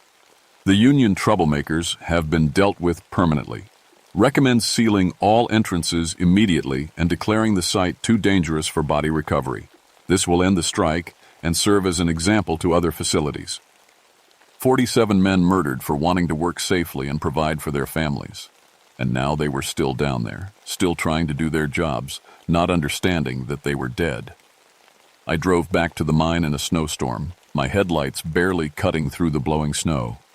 What I found when I got there made me wish I'd kept driving. Marcus was gone. So was Patricia. But their voices joined the others underground, talking about their new assignments and how grateful they were for the work. I was alone with the mine, and it knew I was there. "Joseph Kowalsski," came a voice from beneath my feet, old and gravelly like a man who'd spent his life breathing coal dust. "You're Tommy Kowalski's boy, ain't you?" My knees almost gave out. Who's asking?" "Name's Bill Sullivan. Worked alongside your daddy for 8 years before that bastard company laid him off. Always wondered what happened to Tommy's family." I pressed my ear to the ground, not caring how crazy it looked. "Mr. Sullivan? My dad, he died 5 years ago. Lung disease." There was a long pause. Then, "I'm sorry to hear that, boy. Tommy was a good man. Stood up for his fellow workers, which is more than most would do." "Mr. Sullivan, what happened down there? What really happened in 1952? "Same thing that always happens when working men ask for a fair shake. Company decided we were more trouble than we were worth. Blew us up and sealed us in. But they made one mistake." "What's that?" "They thought death would break our union. Instead, it just made us stronger." The ground underneath me started to vibrate. At first I thought it was an earthquake. Then I realized it was the sound of men marching. Dozens of heavy boots walking in unison through tunnels that should have been collapsed for decades. "We've been waiting, Joseph," Bill Sullivan's voice continued. "Waiting for someone who understands what it means to stand with working people. Your daddy raised you right, didn't he? He taught me to stick up for people who can't stick up for themselves. Then you'll understand why we can't let you leave. Not yet." The sealed entrances began to crack. Not breaking open exactly, but developing thin lines that glowed with a soft, warm light. Through those cracks came the sound of a full shift of miners. Men talking, tools clan, Jing, the rumble of coal cars on tracks. And then I saw them. They came through the concrete like it was made of water. 47 men in mining clothes, their faces and hands black with coal dust, carrying pickaxes and shovels and lunch pails. They looked exactly like the old photographs I'd seen of my dad and his crew, except for their eyes. Their eyes glowed with the same soft light that came through the cracks in the concrete. At the front of the group walked a man I recognized from my dad's stories, Bill Sullivan, the union organizer who'd tried to protect the miners from company violence. In life, he'd been a small man with a big voice. In death, he seemed to fill the entire valley. "We've got work to do, Joseph," he said, his voice echoing off the mountains. "Same work we've been doing for 26 years. Digging coal to keep the world running, trying to make an honest living in a dishonest business. But you're dead." Bill smiled, and it was the saddest thing I'd ever seen. "Death don't end a man's responsibilities, son. We got families to feed, bills to pay, and a company that still owes us justice." Behind him, the other miners nodded in agreement. I could see Dr. Kim and Marcus among them now, their skin pale and their eyes glowing with that same eerie light. They looked peaceful, like they'd finally found where they belonged. "Your friends volunteered to help with the paperwork," Bill explained. "Smart fellows, both of them. We need good records if we're ever going to prove what the company did to us." "What do you want from me?" "Same thing we wanted from them. Help us do our job right. Help us make sure no other working men die for some rich man's profits." The other miners stepped closer, forming a circle around me. Up close, I could see the terrible injuries that had killed them. Crushed bones, burned flesh, lungs full of coal dust. But they smiled at me like old friends, and I heard my dad's voice whispering in my memory. "Always stand with your union brothers, Joey. They're the only ones who'll stand with you when it's get hard." "What happens if I say no?" Bill's expression hardened. "Then you walk away and pretend you never saw us. Just like the company did. Just like the government did. Just like everyone else who could have helped but chose not to." I looked at the faces around me. Men who'd died trying to make a better life for their families, who'd been murdered for demanding basic safety and fair wages. Men like my dad, who'd spent their lives underground so people they'd never meet could have heat and electricity. "And if I say yes?" "Then you help us finish what we started. Help us prove that the Blackstone mine explosion was murder, not an accident. Help us make sure the men responsible face justice, even if they have to follow us underground to get it." The wind howled through the valley and snow began to fall harder. In the distance, I could hear vehicles approaching. The backup I'd called for finally making it through the storm. In a few minutes, this place would be crawling with cops and federal agents who would seal off the mine and bury the truth forever. Bill held out his hand to me. "What's it going to be, Joseph Kowalsski? You going to stand with us or walk away like everyone else?" I stared at Bill Sullivan's outstretched hand. His skin looked solid, but I could see starlight through his fingers. Behind him, 46 other dead miners waited for my answer, their glowing eyes reflecting decades of hope and anger. The sound of approaching vehicles was getting louder. Maybe 10 minutes before the authorities arrived and everything got complicated. I had to make a choice that would affect not just me, but everyone who'd ever worked in a mine, everyone who'd ever been crushed by corporate greed. "If I help you," I said, "what exactly are we doing?" "Setting the record straight," Bill replied. "Making sure the world knows what really happened here, and making sure it doesn't happen again. The people who killed you are probably dead by now. It's been 26 years. Bill's smile was cold as winter wind. "Some of them are still alive. Frank Morrison, the supervisor who wrote that letter about dealing with union troublemakers. He's been getting rich off mining consultant contracts ever since. Lives in a mansion in Charleston, sleeps like a baby every night." "And his grandson," said another miner, stepping forward. "Works for the State Mining Commission now. Been covering up safety violations just like Granddaddy taught him." I felt a chill that had nothing to do with the weather. "How do you know all this?" "We've been watching, Joseph, waiting for the right time to act. Every mine disaster, every cover-up, Every worker who dies because safety costs too much. We see it all, and we remember. Dr. Kim stepped out of the crowd of miners, his face pale but his eyes burning with that ghostly light. "The evidence is all here," he said, holding up a briefcase I hadn't seen him carrying. Company documents, witness statements, proof of the murder, all perfectly preserved underground, waiting for someone to bring it to light. "Bob, what happened to you down there?" "I learned the truth," he said simply. "And once you know the truth, you can't unknow it. You can't walk away and pretend everything is fine." The vehicles were closer now. I could make out headlights cutting through the snow. Maybe 5 minutes left. "What do you need me to do?" Bill's expression softened. "Simple. Take the evidence to the newspapers, the FBI, anyone who'll listen. Tell them what you've seen here. And when the mining companies try to silence you..." "We'll be there," finished another miner. "All of us. Every worker who ever died for corporate profits. We'll stand behind you." "But there's a cost," Bill continued. "Once you take up this fight, you can't put it down. The mine will call to you the way it called to your friends here. You'll hear us singing when the wind blows, see us working when you close your eyes.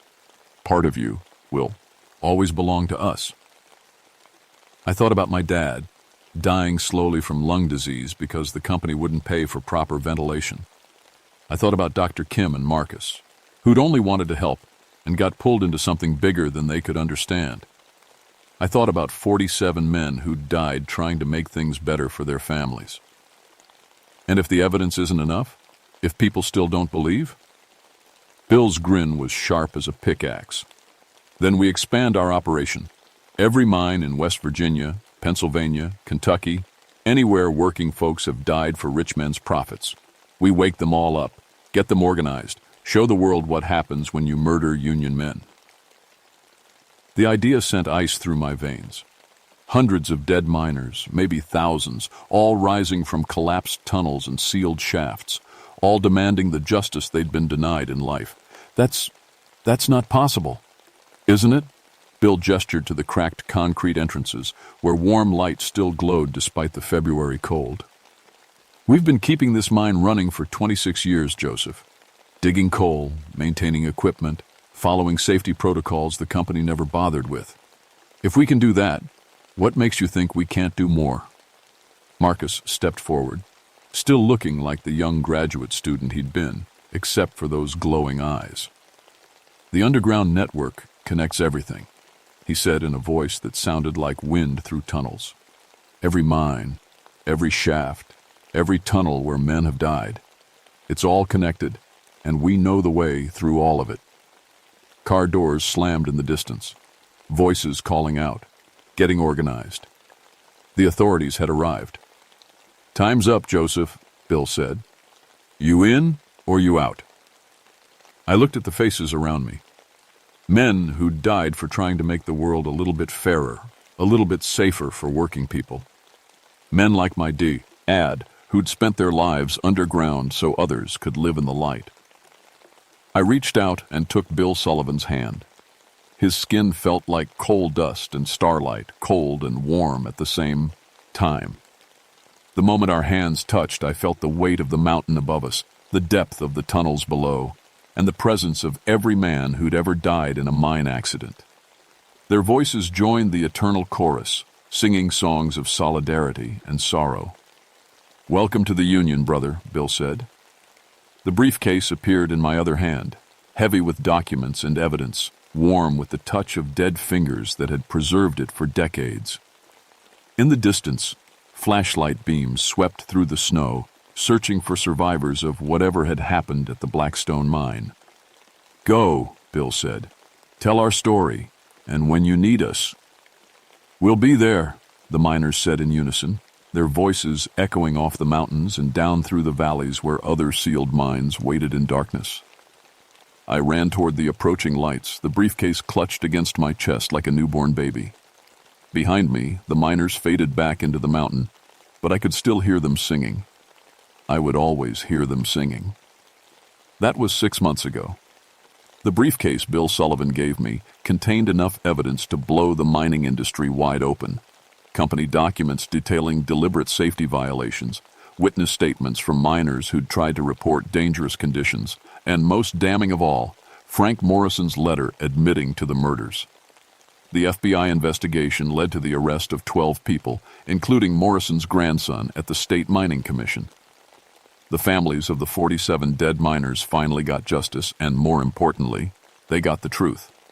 The Blackstone mine is now a memorial site, with each victim's name carved in granite, along with the words, "Union Strong Forever." But that's not the end of the story. 3 weeks after the arrests, I got a call from a ranger in Pennsylvania. Voices singing underground at an abandoned mine near Pittsburgh.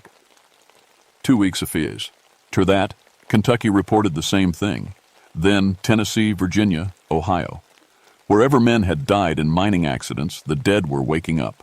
I've been traveling from site to site, carrying evidence briefcases that appear overnight in my truck, filled with documents that should have been destroyed decades ago. Each mine has its own story of corporate greed and worker sacrifice, its own chorus of the dead demanding justice. The mining companies are scared now. They're settling lawsuits, improving safety standards, paying out claims they've fought for years. Because they know what I know. The dead are watching, and they have very long memories. I still work as a forest ranger, but my real job is different now. I'm a translator between the living and the dead, a messenger carrying stories that need to be told. And every night when I go to sleep, I hear them singing. Not just the miners from Blackstone, but all of them. Every man who ever died underground, their voices joined in an eternal chorus of solidarity and hope. Dr. Kim and Marcus, they're still down there, keeping the records, making sure nothing gets forgotten or covered up. Sometimes I catch glimpses of them in my peripheral vision, standing at the edges of other mine sites, watching to make sure I tell the story right. My dad visits me too, in dreams where he's young again and wearing a hard hat with a headlamp. He tells me he's proud, that I'm doing the work he always wished he could have done. "Keep fighting, Joey," he says, "for all of us." The mine companies have put a price on my head. They want me discredited, silenced, maybe worse. But they don't understand what they're dealing with.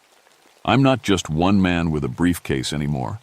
I'm backed by every worker who ever died for someone else's profit, and that's an army they can't buy or intimidate. Sometimes I wonder if I made the right choice that night, out in the snow. If I should have just walked away and let the dead stay buried. But then I think about the families who finally got answers, the miners who are working safer jobs because of improved regulations, and the voices that can finally rest because their stories have been told.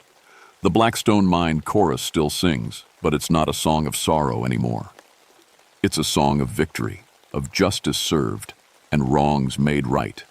And when other mines need their help, when other dead workers need someone to speak for them, those voices carry across the underground networks that connect every shaft and tunnel where men have labored and died. The Union is stronger in death than it ever was in life, and I'm honored to be their representative among the living. Sometimes late at night, when the wind blows just right, I can hear them all singing together. Thousands of voices from hundreds of mines, all raised in harmony.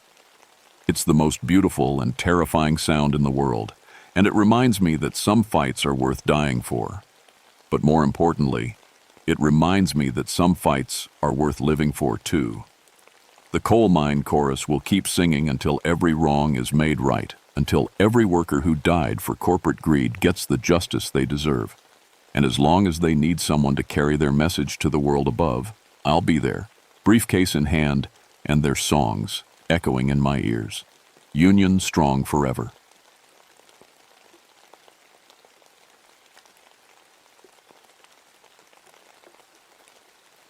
My name is Margaret O'Sullivan, but everyone calls me Maggie. I've been a park ranger in Jefferson National Forest for 9 years now, and I thought I'd seen everything these mountains could throw at me. Bears, lost hikers, illegal hunters, meth labs hidden in caves. You name it, I've dealt with it. What I hadn't dealt with was anything like what happened at Salvation Hollow. I used to be a nun. People are always surprised when I tell them that. They look at my ranger uniform, my muddy boots, the way I can curse like a sailor when I stub my toe on a rock, and they can't picture me in a habit. Truth is, I left the convent 12 years ago after what the church calls a crisis of faith. What I call it is finally waking up to reality. I'd seen enough real evil in people, abuse, corruption, cruelty done in God's name, that I didn't need to invent monsters in the woods to explain the darkness in this world. The call came in on a Tuesday morning in mid-September. Dr. Sarah Chen from the university had been running an archaeological dig at an old church site up in Salvation Hollow. The place was a leftover from the 1800s, back when settlers thought they could carve out a piece of heaven in these mountains. The whole settlement had vanished in 1847, just disappeared overnight during some kind of religious revival. Only the church remained, though the bell tower had collapsed back in the 1920s. Dr. Chen's team had permits to excavate the site, looking for artifacts and trying to piece together what happened to those long-dead settlers. But their permits had expired 10 days ago, and nobody had heard from them since. No radio contact, no supply requests, nothing. That wasn't like Chen. She was thorough, always followed procedure. The fog had been strange that September. It rolled into the valleys and just sat there for weeks, thick as cotton and twice as stubborn. It made everything feel muffled and wrong, like the mountains themselves were holding their breath. Even the animals seemed on edge. I'd found deer tracks running in perfect circles as if they'd been spooked by something but couldn't figure out which way to run. I loaded my truck with supplies and headed up the old logging road toward Salvation Hollow. The road had been washed out in places by recent storms, making the 15-mile drive from town feel like 50. The deeper I got into the mountains, the thicker the fog became. By the time I reached the hollow, I could barely see 10 feet in front of me. That's when I heard it for the first time. Singing. Hymn singing, coming from somewhere in the fog ahead of me. The voices were distant but clear, harmonizing in a way that made my skin crawl. It reminded me of the old hymns we used to sing in the convent, but there was something off about it. Something that made my chest feel tight. I parked the truck and grabbed my radio, trying to raise the archaeological team. Nothing but static answered me back. The singing continued, seeming to come from all directions at once. I'd been in these woods thousands of times, but I'd never heard anything like it. Wildlife didn't sing hymns, and there weren't supposed to be any people up here except Chen's team. I followed the sound through the fog, my flashlight cutting a weak path through the gray. The trees looked wrong somehow, their branches reaching toward the invisible church like they were trying to pray. When I finally saw the building emerge from the mist, I stopped dead in my tracks.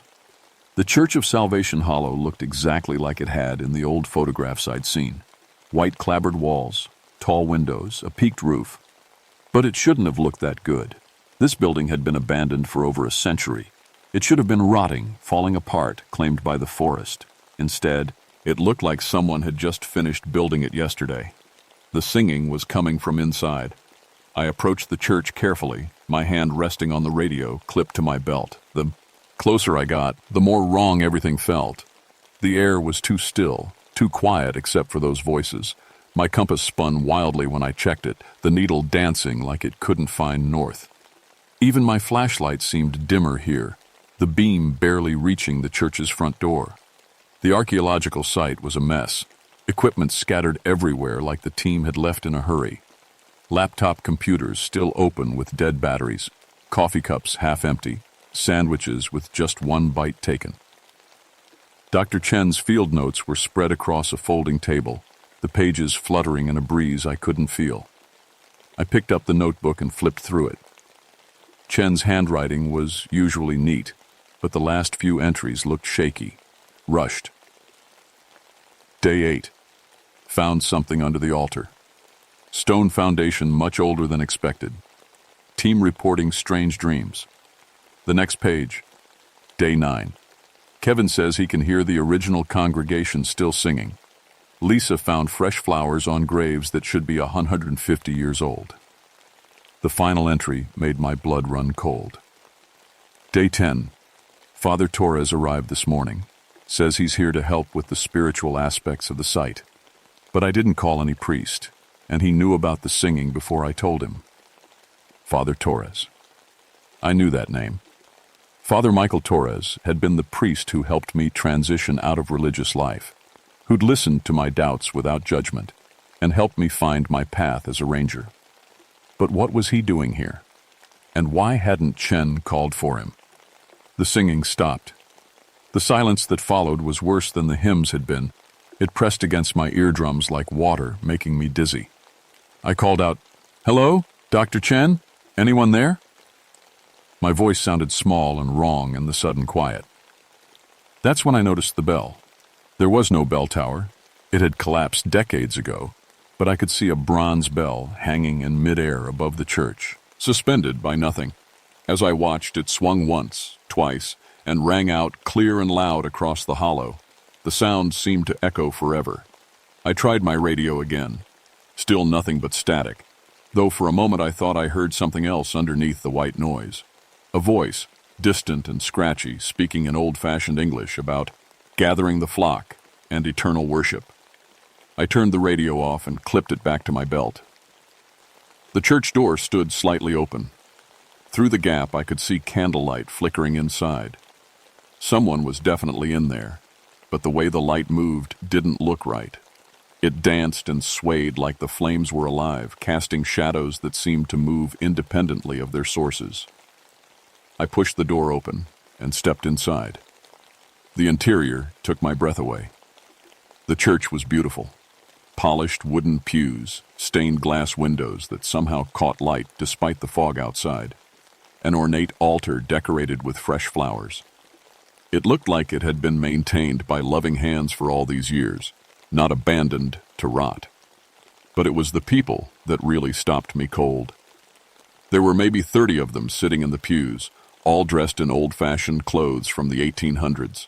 Long dresses for the women, dark suits for the men, children in their Sunday best.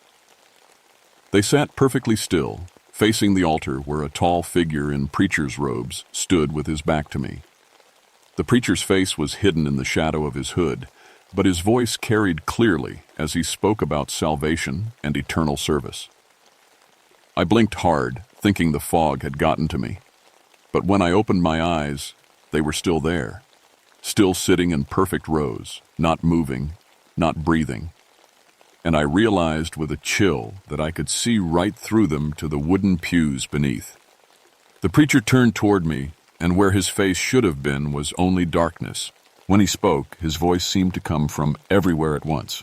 "Welcome, Sister Margaret. We've been waiting for you to return to the fold." I stumbled backward toward the door, but it had somehow closed behind me. The ghostly congregation turned as one to look at me, their pale faces serene and terrifying. In the front pew, I saw Dr. Chen sitting perfectly still, her eyes closed and a peaceful smile on her lips. Next to her sat a young woman I recognized from the university photos, Lisa Park, one of the graduate students. They weren't moving, they weren't breathing, but they were somehow still there. The preacher raised his hand, and when he did, I felt an overwhelming urge to walk forward and take my place in the pews, to join the eternal service, to never leave. I fought against the compulsion, pressing my back against the door. "This isn't real," I whispered. "This can't be real." The preacher's laugh echoed through the church like wind through a graveyard. "Reality is what we make it, sister, and this congregation has been making its own reality for a very long time." That's when I noticed Father Torres. He sat in the third pew wearing his black priest's collar, his familiar face turned toward the altar in rapture. When I called his name, he didn't respond. He just sat there like all the others, part of the eternal service. The bell rang again, and the congregation began to sing. The same hymn I'd heard outside, but now I was close enough to see that their mouths weren't moving. The sound came from somewhere else, somewhere deeper. It wrapped around me like chains, pulling me toward an empty space in the front pew. I finally managed to grab the door handle and stumble outside into the fog. Behind me, the singing continued, but now it sounded like laughter. I made it back to my truck on shaking legs, my mind reeling from what I'd seen. Ghosts weren't supposed to exist. I'd left religion behind precisely because I couldn't believe in things that couldn't be proven. But I'd seen Dr. Chen in that pew, and she'd been missing for 10 days. I tried the RA. Dio again, this time getting through to the ranger station. Base, this is Maggie. I need backup at Salvation Hollow. We have missing persons and complications. The response crackled through static. Copy, Maggie. What kind of complications? How do you explain a church full of ghosts to someone sitting in a normal office 40 miles away? Just send someone and call the county coroner. We're going to need him. While I waited for backup, I searched the archaeological campsite more thoroughly. In Dr. Chen's tent, I found her laptop still running on battery backup. The last video log entry was dated 3 days ago. When I played it, Chen appeared on screen, looking exhausted and frightened. This is Dr. Sarah Chen, day 13 of the Salvation Hollow excavation, she began, glancing nervously over her shoulder. I need to report some unusual findings. We discovered a chamber beneath the church altar containing documents and artifacts that predate the official settlement by at least 50 years. The papers describe a preacher named Ezekiel Thorne, who made some kind of pact to ensure his congregation would worship forever. She paused as singing could be heard in the background. The team has been experiencing shared hallucinations. We all see the same figures, hear the same voices. Kevin thinks we're being exposed to some kind of gas leak from underground, but our air quality tests come back normal. Lisa started attending the services 3 nights ago. She just sits in the church all night, claiming she's part of the congregation now. The video cut to static for a moment, then resumed with Chen looking directly into the camera. If something happens to us, if we don't make it out, someone needs to know. This place is wrong. The preacher we found in the documents, Ezekiel Thorne, I think he's still here, still preaching to his flock. And I think he went ants to add us to his congregation. The recording ended there. I was still staring at the blank screen when I heard footsteps approaching through the fog. Relief flooded through me until I realized the steps were too measured, too rhythmic, like someone walking to the beat of a slow hymn. Kevin Murphy, the archaeological team's lead excavator, emerged from the mist. He was dressed in a dark suit that looked like it belonged in a museum, walking with the same serene expression I'd seen on the faces in the church. His skin had a waxy, pale quality that made my skin crawl. "Hello, Maggie," he said in a voice that didn't sound quite like his own.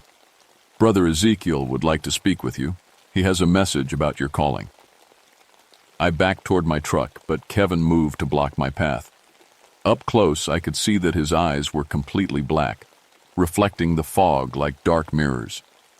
"You left God's service once, Sister Margaret," Kevin continued, "but God is merciful. He's offering you a chance to return, to serve forever in perfect faith, without doubt, without question." "Kevin, this isn't you," I said, trying to keep my voice steady. "Whatever's happened here, we can get help. We can—" "Help?" Kevin tilted his head like a curious bird. "We are beyond help. We are beyond doubt. We have found perfect peace in eternal worship." He took another step forward, and I could smell something wrong about him. Not decay, but something like old flowers and stagnant water. When he smiled, I saw that his teeth were too white, too perfect. Dr. Chen tried to resist too. She fought for 3 days before she accepted her place in the congregation. But fighting only makes it harder. Why struggle against paradise? I fumbled for my truck keys, my hands shaking so badly I could barely grip them. Kevin watched with patient amusement like he had all the time in the world. Maybe he did. "The others are waiting for you in the church," he said. "Lisa, Father Torres, Dr. Chen, they're all so happy now, so at peace. Don't you want to feel that peace again? Don't you miss the Serta into your faith?" I got the truck door open and dove inside, slamming the locks just as Kevin reached for the handle. He pressed his pale face against the window, his black eyes boring into mine. "You can't leave, Sister Margaret. Not until you've heard Brother Ezekiel's full sermon. Not until you've taken your place with the flock." I started the engine and threw the truck in reverse, but Kevin didn't move away from the window. Instead, he seemed to fade, becoming translucent like the congregation in the church. My truck drove right through him, and in the rearview mirror, I saw him standing unchanged in the road, watching me go. But I didn't get far. A mile down the logging road, I found another member of the archaeological team standing in my path. Lisa Park, the graduate student from the video. She wore a long white dress that looked like it had been styled in the 1800s, and her face had the same peaceful, terrifying expression as Kevin's. I tried to drive around her, but she moved to block me again, this time joined by two other figures I didn't recognize, a man and woman in period dress who had to be from the original 1847 congregation. They stood hand in hand, smiling at me with black eyes. The radio crackled to life without me touching it. A voice I now recognized as Brother Ezekiel Thorne filled the truck cab. "You cannot flee from salvation, Margaret O'Sullivan. You cannot run from your calling. The road leads only back to the church, back to the eternal service, back to me." I looked ahead and behind. The fog had grown thicker, and now I could see more figures emerging from the gray. Dozens of them, all in old-fashioned clothes, all walking slowly but purposefully toward my truck. The entire ghostly congregation was coming for me, and somewhere in the distance, that bell kept ringing, counting down to something I didn't want to imagine. I abandoned the truck and ran into the forest, crashing through underbrush as the fog closed in around me. Behind me, I could hear the measured footsteps of the congregation, never hurrying but never stopping. Their hymn singing followed me through the trees, seeming to come from every direction at once. The woods felt different now, wrong in ways that made my head spin. Trees grew in perfect straight lines like church pews. Wildflowers bloomed in geometric patterns that spelled out words in languages I didn't recognize. And no matter which way I ran, I kept finding myself back at the church. On my fourth attempt to escape, I gave up and approached the building directly. If I was trapped here, I needed to understand what I was facing. The front door stood open like a mouth, candlelight spilling out onto the fog-covered ground. This time, I was ready for what I'd find inside. Brother Ezekiel Thorne stood at the altar, no longer trying to hide his face. What looked back at me wasn't human. It was tall and skeletal, with skin like old parchment and eyes that burned with cold fire. His preacher's robes hung on a frame that seemed too thin to support them, and when he smiled, his teeth were black as tar. "Welcome home, Sister Margaret," he said, and his voice echoed through dimensions I couldn't name. "I've been waiting so long for your return." The congregation filled every pew, and now I could see them clearly. The original settlers from 1847 sat alongside more recent additions. Hikers who'd gotten lost over the years, researchers who'd come to investigate, even other park rangers who'd vanished without explanation. All of them wore the same expression of peaceful devotion. Dr. Chen sat in the front row, her hands folded in prayer. When I called her name, she looked at me with those terrible black eyes and smiled. "Don't fight it, Maggie," she said in a voice like rustling leaves. "It's so much easier when you stop fighting, so much more peaceful." Father Torres was there too, still wearing his priest's collar, but his face was pale and waxy like all the others. "I tried to help them," he said when he saw me looking. "I came here to perform an exorcism, to free the souls trapped in this place. But Brother Ezekiel showed me the truth. This isn't a prison, it's paradise. Eternal worship without doubt, without questioning, without the burden of free will." "Precisely," Brother Ezekiel said, stepping down from the altar. "I have given these souls what they truly wanted. Perfect faith, unending service, eternal peace. No more struggles with doubt, no more wrestling with uncertainty. They worship, and in their worship, they find perfect happiness." I backed toward the door, but it slammed shut before I could reach it. The windows went dark, cutting off any light from outside. The only illumination came from the candles that burned with cold, blue flames. "You were chosen for this, Sister Margaret," the preacher continued, moving closer with each word. "Your years of service in the convent, your training in faith and devotion, you're perfectly prepared to be my assistant in this holy work. Together we'll gather more souls for the eternal congregation." "This isn't holy," I said, finding my voice at last. "This is slavery. You've trapped these people, stolen their free will." Brother Ezekiel laughed, and the sound made the church walls shake. "Free will? What good is free will when it leads only to doubt and suffering? I have freed them from choice, from uncertainty, from the burden of having to decide whether to believe. Now they simply worship, forever and ever, in perfect bliss. He raised his hand, and I felt that same compulsion I'd experienced before, the overwhelming urge to walk forward, to take my place among the congregation, to stop fighting and just give in to the peace he offered. But as I fought against the mental pressure, I realized something important.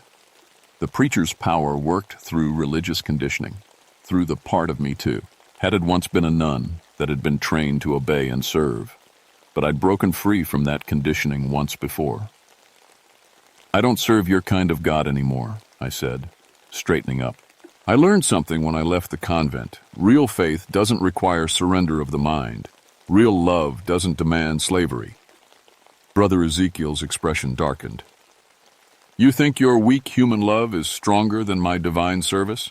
You think your pathetic rebellion can break bonds that have held for over a century?" "Not rebellion," I said, walking toward the altar despite every instinct screaming at me to run. "Love, self-sacrifice, the same things that drove me to become a nun in the first place, and the same things that gave me the strength to leave when the church became corrupt." I could feel the congregation stirring behind me, their perfect peace disrupted by my words. Dr. Chen looked confused, like she was trying to remember something important.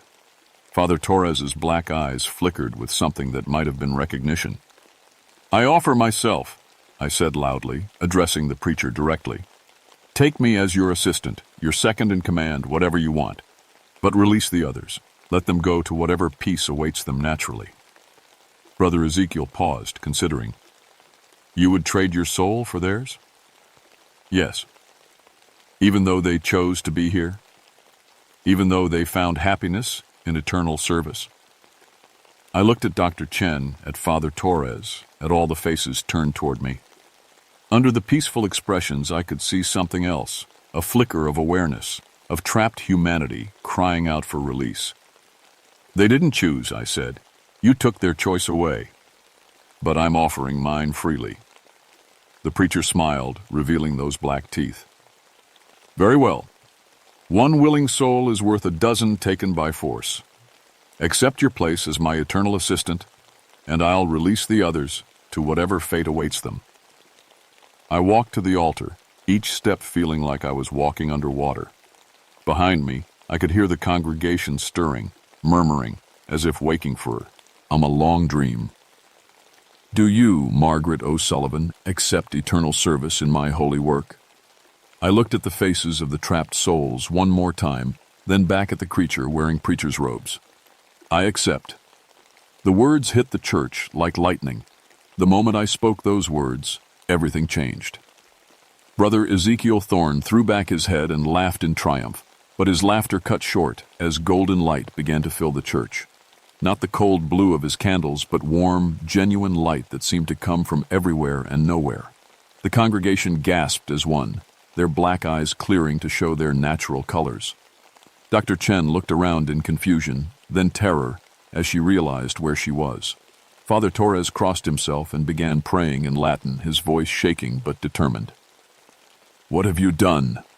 Brother Ezekiel snarled, his form beginning to waver like heat shimmer. I felt the answer in my heart, finally understanding what was happening. "I gave myself freely, out of love for others." That's the one thing you can't corrupt or control. Genuine self-sacrifice breaks your power because it comes from true faith, not the kind that demands blind obedience, but the kind that chooses love over fear. The preacher's form was dissolving now, his century-old binding to this place unraveling. "You cannot defeat me. I am eternal. I have served the darkness since before your country was born." "And now your service is ended," I said, feeling strength I didn't know I possessed flowing through me. The golden light grew brighter, and one by one, the members of the congregation began to fade, not into nothingness, but into something that looked like peace, real peace. Dr. Chen caught my hand as she began to fade. "Thank you," she whispered. "I can see them now. My parents, my grandmother. They're waiting for me." Father Torres paused beside me as his form became translucent. "You found your faith again, didn't you, Maggie? Not the kind they teach in seminaries, But the real thing. I nodded, tears streaming down my face. I found it in service to others, not service to power. One by one, they faded into that golden light, finally free to continue their journey to whatever came next. The original 1847 congregation went too. Their century-plus imprisonment finally ended. Even the recent victims, Kevin, Lisa, the other researchers, were released from their ghostly bondage. Brother Ezekiel Thorne was the last to go, his form unraveling like smoke in the wind. "This isn't over," he hissed. "There are other churches, other congregations. The darkness has many servants. And the light has many guardians," I replied. He screamed once, then dissolved completely, leaving only the echo of his voice fading into nothing. The church building began to collapse around me, its supernatural preservation finally failing. I ran for the door as the roof caved in and the walls crumbled. Behind me, a century and a half of accumulated wrongness was finally being set right. I made it outside just as the entire structure fell in on itself, raising a cloud of dust and debris that mixed with the fog. When the dust settled, nothing remained but a foundation of old stones and the memory of what had happened here. My truck started on the first try, and the fog lifted as I drove back down the mountain. By the time the backup rangers arrived at my radio call, there was nothing to see but archaeological equipment scattered around an empty ruin. The official report listed it as a structural collapse that caught the research team inside. Tragic, but not unusual for old buildings in the mountains. I never told anyone the real story. Who would believe it?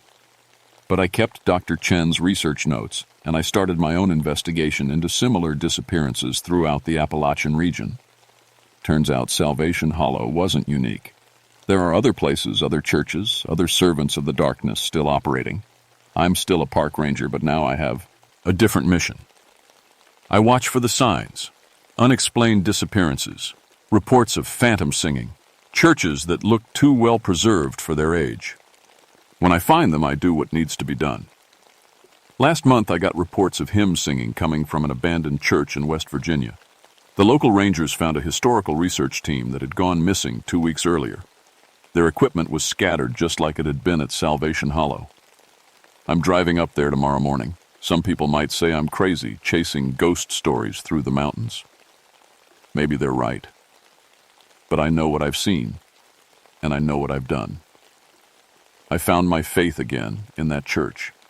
Not faith in institutions or doctrines, but faith in the power of love to overcome darkness. And sometimes, that's enough to set the trapped souls free. The mountains are full of old churches, old secrets, old hungers that feed on faith turned to fanaticism. But they're also full of people like me, people who've learned that real faith means standing up to the darkness, not surrendering to it. Brother Ezekiel was right about one thing. This isn't over. But he was wrong about who was going to win. I've got work to do.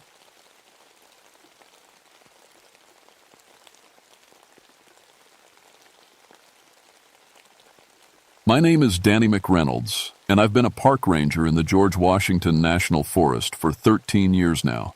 Before that, I taught high school geology for 6 years until I got tired of kids throwing paper airplanes when I talked about rock formations. Out here in the mountains of Virginia, the rocks don't throw anything back at you. At least that's what I used to think. I'm 39 years old, built like most folks from these parts. Not too tall, but solid enough to carry a heavy pack up a steep trail. My grandfather came over from Ireland, and my grandmother was Cherokee. She used to tell stories about mountains that could think and stones that remembered everything. I always figured those were just old tales to scare children into staying close to home. Thunder Mountain sits about 20 miles from the nearest paved road, deep in the forest where cell phones don't work, and the only sounds you hear are wind, water, and whatever's moving through the trees. It's a beautiful place, covered in old-growth pines and oaks, with streams that run crystal clear and deer that'll let you get close enough to count their spots. But Thunder Mountain has always been different from the other peaks around here. The Cherokee called it the place where stones speak, and even the old copper miners from the 1800s had stories about hearing music coming from inside the rocks. I'd always figured it was just wind blowing through limestone caves. Wind can make some pretty strange noises when it hits rock the right way. That morning in late August, I got a radio call from headquarters that changed everything. A geological survey team had gone missing up on Thunder Mountain. They'd been there for 6 days studying some old copper deposits for a mining company. Their last radio check-in was 3 days ago, and their families were starting to worry. The team leader was Dr. Pat Paz, Risha Vance, and hearing her name made my chest tight. We'd worked together years ago when I was still teaching. Patricia was the kind of woman who could look at a chunk of rock and tell you exactly how old it was and what the weather was like when it formed. She was also the kind of woman who'd made me think about giving up teaching and finding a job where I might see her more often. I loaded my backpack with emergency supplies, checked my radio twice, and headed up the old mining trail toward Thunder Mountain. The weather had been rough lately, lots of thunderstorms that seemed to hit the mountain more than anywhere else. Lightning had knocked out 2 communication towers, which explained why the survey team's radio had gone quiet. As I hiked up the trail, I started noticing things that didn't feel right. The birds had gone quiet, and I hadn't seen any deer sign for the last 2 miles. Even the insects seemed to have disappeared. The air felt heavy, like it does right before a big storm, but the sky was clear. Then I heard it, a low humming sound that seemed to come from everywhere and nowhere at once. It was so deep I felt it in my bones more than heard it with my ears. It reminded me of the way a big church organ sounds when someone plays the lowest notes, but quieter and somehow more alive. I stopped walking and listened hard. The sound would fade away for a minute, then come back stronger. It wasn't wind. I'd heard wind through caves and canyons hundreds of times, and this was something else entirely. This sounded almost like singing. My head started to ache, a dull throbbing that seemed to match the rhythm of the humming. I took 2 aspirin from my first aid kit and kept walking. But the closer I got to Thunder Mountain, the worse the headache became. By the time I could see the survey camp through the trees, I felt like someone was driving nails into my skull. Hell, the survey camp looked like someone had left in a hurry, but not the way you'd expect if there was real danger. The tents were still standing and properly staked down. Expensive equipment. Seismic readers, core sample containers, laptop computers. Sat out in the open like the team had just stepped away for lunch. But their lunch was still on the camp table, sandwiches half-eaten and already growing mold. Coffee cups sat full of green scum. Flies buzzed around plates of food that had been sitting there for days. I called out, "Patricia! Dr. Vance!" My voice echoed off the mountain face, but nobody answered. The humming sound got a little louder, and I noticed that it seemed to be coming from the rocks themselves. I found Patricia's notebook lying open next to a piece of copper ore. Her last entry was dated 3 days ago. Mineral formations showing unusual acoustic properties. Samples produce musical tones when struck. Need to investigate further. The rocks are responding to each other like some kind of natural orchestra. That didn't make sense. Rocks don't make music. They make noise when you hit them, sure, but not music. I picked up a small piece of the copper ore and tapped it with my knife handle. Instead of the dull thunk I expected, it rang like a bell, a pure, sweet note that hung in the air for almost 10 seconds. I tried another piece. This one made a different note, lower and richer. When I tapped both pieces at the same time, they seemed to harmonize with each other, creating a sound that was actually pretty beautiful. "What the hell?" I said out loud, and immediately wished I hadn't. The mountain seemed to catch my words and throw them back at me from a dozen different directions, each echo slightly different, like a chorus of voices all saying, "What the hell?" in slightly different tones. I grabbed the radio and tried to call headquarters. Static filled the speaker, but underneath the crackling, I could hear something that sounded almost like voices singing. I adjusted the frequency, but it didn't help. Every channel was full of the same weird music. That's when I noticed the seismic equipment was still running. The paper readout showed continuous activity, little earthquake tremors happening every few seconds, like the mountain was breathing. But that was impossible. You don't get regular seismic activity like that unless there's something artificial causing it. I followed the equipment cables to where they disappeared into a crack in the rock face. The crack wasn't very wide, but it went deep into the mountain. When I put my ear close to it, the humming sound got much louder. It definitely seemed to be coming from inside the mountain. I got my flashlight and shined it into the crack. About 10 feet down, the narrow passage opened up into what looked like a natural cave chamber. I could see some of the survey team's equipment down there. More cables, a sample container, what looked like someone's backpack. The smart thing would have been to go back and get help. Call in a search and rescue team with proper caving equipment. But I kept thinking about Patricia down there, maybe hurt, maybe trapped, waiting for someone to find her. I squeezed through the crack. It was tight, and I had to take my backpack off and push it ahead of me. But I made it through. The chamber on the other side was bigger than I'd expected, maybe 30 feet across and 15 feet high. The walls were lined with copper veins that seemed to glow in my flashlight beam. That's where I found Dr. Robert Kim. He was standing against the far wall of the chamber, but something was very wrong with the picture. Kim was perfectly upright, his eyes open, his mouth slightly open like he'd been in the middle of saying something, but he wasn't moving, he wasn't breathing, and he was partially embedded in the solid rock wall. From his chest down, his body disappeared into the stone like he'd been pressed into soft clay that had then hardened and around him. But the rock showed no cracks, no signs that it had ever been disturbed. It looked like he'd always been part of the wall. I reached out to touch his face, and his skin felt cold as marble. His eyes didn't blink. He didn't respond when I said his name, but somehow I could tell he was still alive. Don't ask me how I knew. There was just something about him that wasn't quite dead. The humming sound was much louder in the chamber, and now I could tell it was definitely coming from the copper veins in the walls. When I touched one of the veins with my finger, it vibrated like a guitar string, sending a musical note echoing through the chamber. The note seemed to wake something up.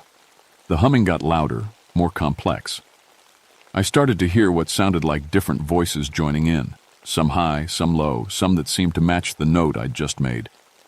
That's when I noticed Dr. Kim's lips were moving, just slightly. No sound was coming out, but he was trying to say something. I leaned closer and barely heard him whisper, "Get out while you still can." I backed away from Kim so fast I tripped over my own feet. The flashlight slipped from my hands and rolled across the cave floor, sending crazy shadows dancing on the walls. In the jumping light, I could see other shapes embedded in the rock, shapes that looked human. The humming turned into something that sounded more like singing now. Voices joined in from different parts of the chamber, some deep like men's voices, some higher like women or children. The melody was strange and beautiful, but it made my skin crawl. I grabbed my flashlight and ran for the crack that led back outside. But when I got there, the opening was smaller, a lot smaller. I could barely get my head through, let alone my whole body. "No, no, no," I said, pushing against the rock walls. But they felt solid as concrete. Either I was losing my mind, or the mountain had somehow closed the passage while I was looking at Kim. Behind me, the singing got louder. I turned around and saw something that made my knees go weak. The copper veins in the walls were glowing brighter now, pulsing like a heartbeat, and in that pulsing light, I could see at least 6 human figures embedded in the rock around the chamber. Men and women of different ages, all perfectly preserved, all with their eyes open and their lips moving slightly in time with the music. One of them was Sandra Walsh, another member of the survey team. I recognized her red hair and the small scar on her chin from where she'd fallen off her bike as a kid. She'd told me that story last year at a conference in Richmond. Sandra was embedded in the wall up to her waist, but unlike Kim, she was still fighting it. Her hands pressed against the rock, trying to push herself free. When she saw me, her eyes went wide with hope and terror. "Danny," she whispered, her voice barely audible over the singing. "Help me! It's pulling me in!" I ran to her and grabbed her hands, pulling as hard as I could. For a moment I thought I felt her move, like she was coming loose from the rock.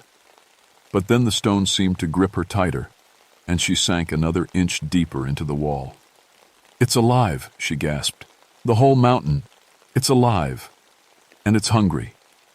The singing reached a crescendo, and suddenly the rock passage behind me opened up again, but I could hear footsteps echoing through it, someone else coming down into the chamber.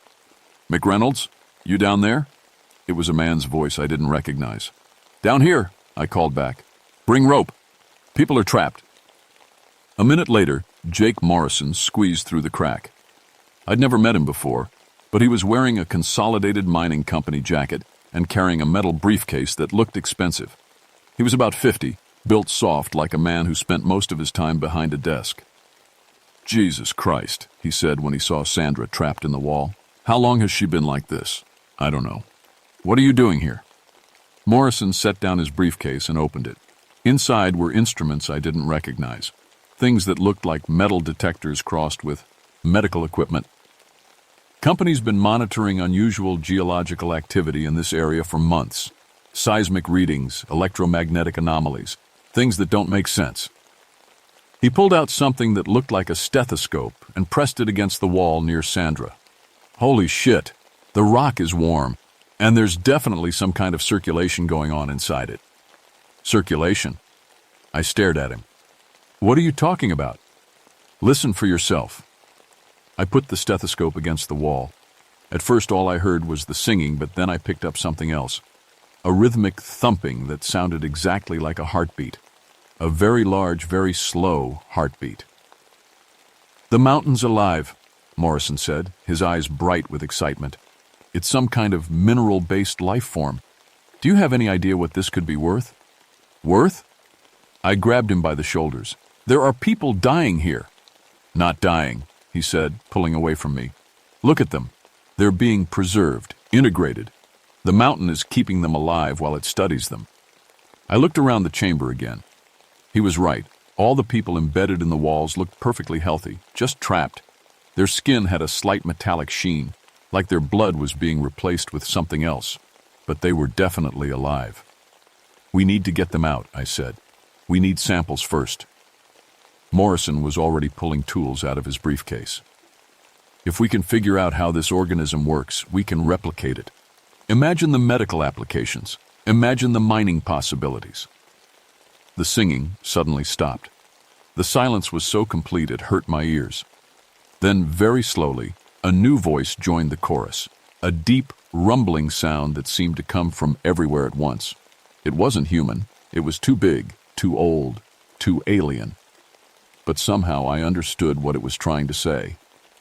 "Hungry, so hungry. Feed me. Bow, ring me more." Morrison was grinning like a kid on Christmas morning. "It's trying to communicate." The voice came again, clearer this time. "Iron, copper, calcium, phosphorus. You have what I need." That's when I realized what was happening. The mountain wasn't just alive. It was feeding on the minerals in human bodies, the copper in our blood, the calcium in our bones, the iron in our muscles. It was slowly absorbing the survey team, keeping them conscious while it drained them of everything it needed to stay alive. And we'd just walked into its dining room. Morrison was so excited he could barely stand still. He pulled out a device that looked like a combination radio and computer and started speaking into it. "Base, this is Morrison. I'm confirming the anomaly. We have a living geological formation, definitely sentient, definitely capable of communication. Recommend immediate extraction team and full research setup." The mountain's voice rumbled through the chamber again. "More food. Bring more food." "You see," Morrison said to me. "It's asking for more specimens. We can work out a deal, give it what it wants in exchange for samples and research access." "Are you insane?" I grabbed his arm. "It's eating people. It's preserving them. Look at Kim. He's been missing for days, but he's in perfect condition." I looked at Dr. Kim again. Morrison was right. He did look perfectly preserved, but his eyes were moving now, tracking back and forth between Morrison and me. When he looked at me, I could see pure terror in his expression. The copper veins in the walls started pulsing brighter. The other people trapped in the rock, Sandra and 4 others I didn't recognize, all started moving their mouths more frantically, like they were trying to scream but couldn't make any sound. That's when the floor started to change. It began as just a soft spot under Morrison's feet. He stumbled and looked down, and we both saw that the rock was becoming liquid, like thick mud. His boots were starting to sink. "What the hell?" He tried to step back, but the liquid rock followed him. With each step he took, more of the floor turned soft and clingy. The mountain's voice was louder now, almost cheerful. Fresh minerals, iron-rich blood, strong bones. Thank you for the gift. Morrison finally understood what was happening. He dropped his equipment and tried to run for the passage, but the liquid rock was up to his ankles now, hardening around his boots like concrete. "Help me!" he screamed. "Pull me out!" I grabbed his hands and pulled, but it was like trying to pull someone out of quicksand. Every time I got him to move a little, the rock would surge up higher, gripping him tighter. The singing started again, but now I could hear Morrison's voice joining in, even though his mouth wasn't moving. The mountain was already starting to absorb him, to make him part of itself. I let go of his hands and ran to my backpack, looking for anything that might help. I had some climbing rope, but nothing to anchor it to. I had a small axe for cutting firewood, but hitting the rock around Morrison would probably just hurt him. Then I remembered the dynamite. Every ranger in mining country carries a few sticks of dynamite for emergency trail clearing. It's dangerous to carry and dangerous to use, but sometimes you need to move a rock that's too big for anything else. I had 3 sticks in a special case in my pack. If I could blow a hole in the chamber wall, maybe I could disrupt whatever the mountain was doing, at least create enough chaos to get Morrison free. But Morrison was already chest deep in the rock, and his eyes were starting to take on the same metallic sheen I'd seen in the others. When he tried to talk, his voice came out in harmony with the mountain's song. "Don't fight," the mountain's voice was saying. "It doesn't hurt. You'll be part of something greater. You'll live forever." I could see the appeal. The people in the walls didn't look like they were suffering. They looked peaceful, almost happy. And the idea of living forever, even like this, was tempting. But then I thought about Patricia, who was still somewhere in this mountain, probably going through the same thing Morrison was experiencing right now. If I gave up, if I let the mountain take me too, nobody would know what happened here. Nobody would come looking for us. I set the timer on one of the dynamite sticks for 30 seconds and threw it as far as I could toward the back of the chamber. Then I grabbed Morrison under the arms and pulled with everything I had. The explosion was deafening in the enclosed space. Rock fragments flew everywhere, and a huge crack opened up in the back wall of the chamber. But more importantly, the shock seemed to confuse the mountain for a moment. The liquid rock around Morrison suddenly hardened, but it also became brittle. I grabbed my axe and started chopping at the rock around his legs. Big chunks broke away, and after a few swings, I was able to pull him free. He was unconscious, but he was breathing. The mountain's voice rose to an angry roar. "Mine. They are mine." The whole chamber started to shake.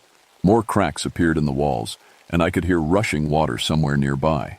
My explosion had done more damage than I'd intended. It might have broken into an underground stream. I threw Morrison over my shoulder and ran for the passage. It was fully open now, but I could feel the mountain trying to close it again. Rock ground against rock as the opening got narrower. I dove through the crack just as it snapped shut behind us, leaving Morrison's boot heel behind. I dragged Morrison back to the survey camp and used the radio to call for emergency evacuation. The helicopter arrived 2 hours later, just as he was starting to wake up. The medics said he was in shock and severely dehydrated, but otherwise okay. While they were loading him into the helicopter, I told the pilot about the people trapped in the mountain. He promised to send back a full rescue team with proper mining equipment. But when the rescue team arrived the next day, they couldn't find the chamber. The crack in the rock had sealed itself completely. Their ground-penetrating radar showed solid rock for hundreds of feet in every direction. According to their instruments, there was no cave, no chamber, no trapped people, just rock. The official report said the survey team had been caught in a rock slide. Morrison backed up the story. He claimed he didn't remember anything after entering the cave. The mining company paid the families compensation and quietly closed their exploration project. But I knew what I'd seen. And 3 weeks later, I started hearing reports from other rangers in the area.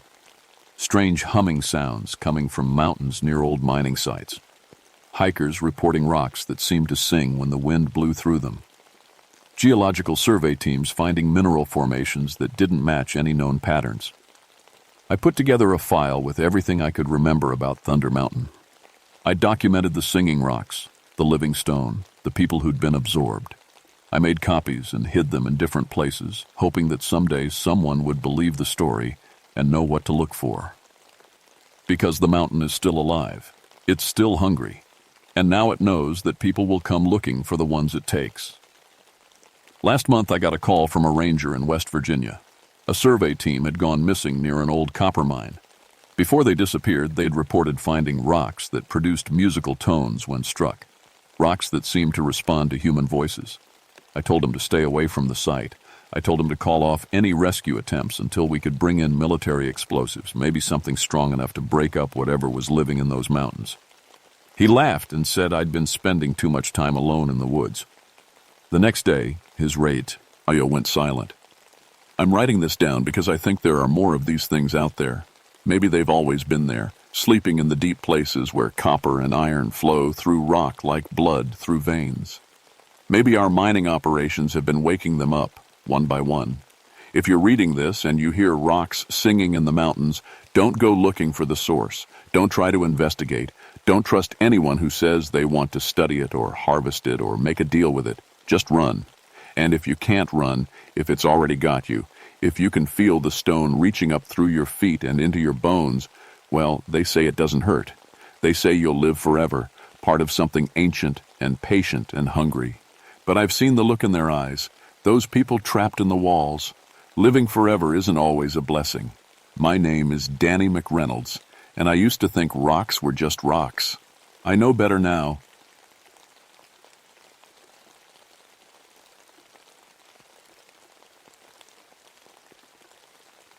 My name is Samuel Crowfoot, but everyone calls me Sam. I've been a ranger in the Cherokee National Forest for 18 years now, and I thought I'd seen everything these mountains could throw at me. Poachers, lost hikers, black bears protecting their cubs. Nothing I couldn't handle with common sense and a good rifle. My grandmother used to tell stories about bone walkers and spirits in these woods, but I always figured those were just old tales to keep kids from wandering off alone. I should have listened to her. It was October of 1989 when everything changed. The leaves were turning gold and red, and early snow had started falling on the higher ridges. Perfect tracking weather. That's what made the call from Jake Morrison, the outfitter, so strange. Sam, I got a problem. Jake's voice crackled through the radio at the ranger station. Bill Harrison's hunting party should have been back 3 days ago. 8 experienced guys, and Bill's been hunting these woods since he was 12. Bill Harrison. The name hit me hard. He'd taught me how to track when I was just a kid, back when my Cherokee blood made me an outsider in town. Bill never cared about that stuff. He just saw a boy who wanted to learn the woods. Where'd they head? I asked, already reaching for my pack. Raven's Ridge, that old hunting camp up near the burial grounds. My blood went cold. Even Jake, who wasn't Cherokee, knew better than to mess around up there. The tribal elders had been warning people away from that ridge for as long as anyone could remember. Something about a massacre back in 1838, during the removal. Bodies that never got proper burial. Jake, you know what the elders say about that place? Yeah, well, Bill said it was just superstition. Said the hunting was too good to pass up. Jake paused. Sam, there's something else.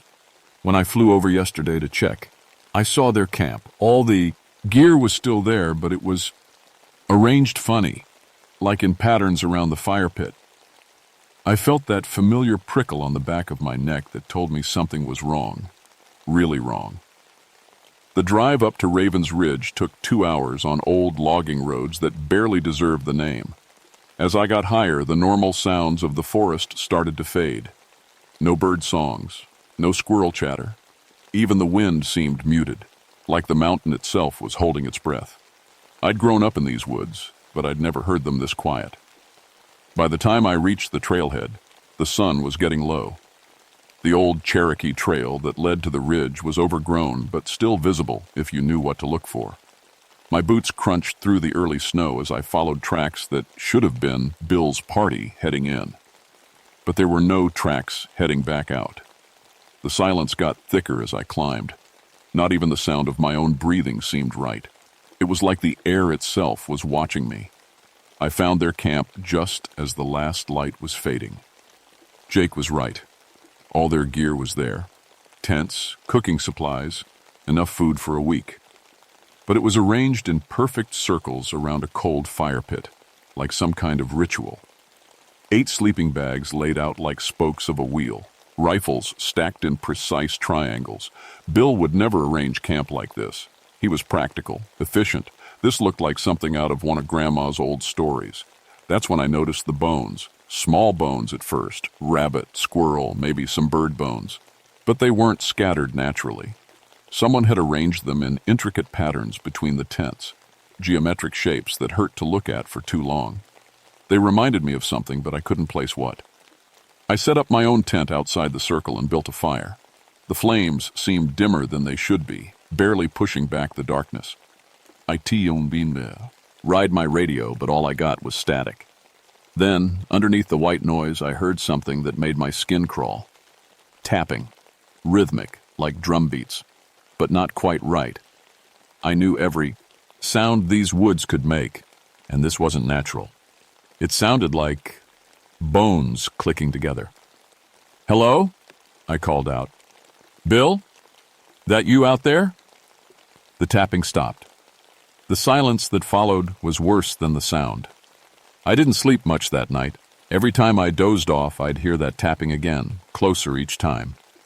When dawn finally came, I found new bone arrangements around my tent. Larger bones this time. Deer, maybe bear, formed into shapes that almost looked like symbols, Cherokee symbols. I knew I should radio for backup, but the radio was still dead. Besides, Bill and his crew were tough guys. Whatever was going on, they could handle themselves until I found them. I started following their trail up toward the ridge. The tracks were clear enough in the snow. 8 men heading deeper into the woods. But there were other tracks, too. Barefoot human prints that made no sense in this weather. And something else. Drag marks like someone had been pulling heavy objects along the ground. The trees got older and bigger as I climbed. These were ancient pines that had been here when my ancestors hunted these mountains. The Cherokee believed trees this old had spirits. Looking at them now, twisted and dark against the gray sky, I was starting to think they might be right. That's when I found Mike Patterson. I'd known Mike for 10 years. He was a good hunter, careful and smart. But what I found sitting against an old pine tree wasn't Mike anymore. Not exactly. It looked like Mike. Same face, same clothes, same hunting jacket, but he was empty. Like someone had removed everything inside and left just the skin. When I touched his shoulder, he collapsed inward like a deflated balloon. I stumbled backward, my heart hammering. This wasn't possible. People don't just empty out. That's when I saw Mike's skeleton. It was standing 20 feet away between 2 pine trees. Just bones, holding together without muscle or tendon. The skull was turned toward me, and even without eyes, I could feel it watching. As I stared, paralyzed, the skeleton raised one bony arm and pointed deeper into the woods. Then it began to walk, bones clicking with each step. The same sound I'd heard the night before. I should have run. Any sane person would have run. But Bill was still up there somewhere, and I wasn't leaving without him. The skeleton led me up an old game trail I'd never seen before. Every few yards it would stop and turn that eyeless skull toward me, making sure I was following. The clicking of its bones echoed off the trees like some kind of death march. We climbed for an hour before I started seeing the others. More skeletons, moving through the trees like ghosts. Some I recognized, or thought I did. The height and build of Jim Kowalsski. The bow-legged stance of Tommy Creek. But they were all bones now, held together by something that wasn't natural. And they weren't alone.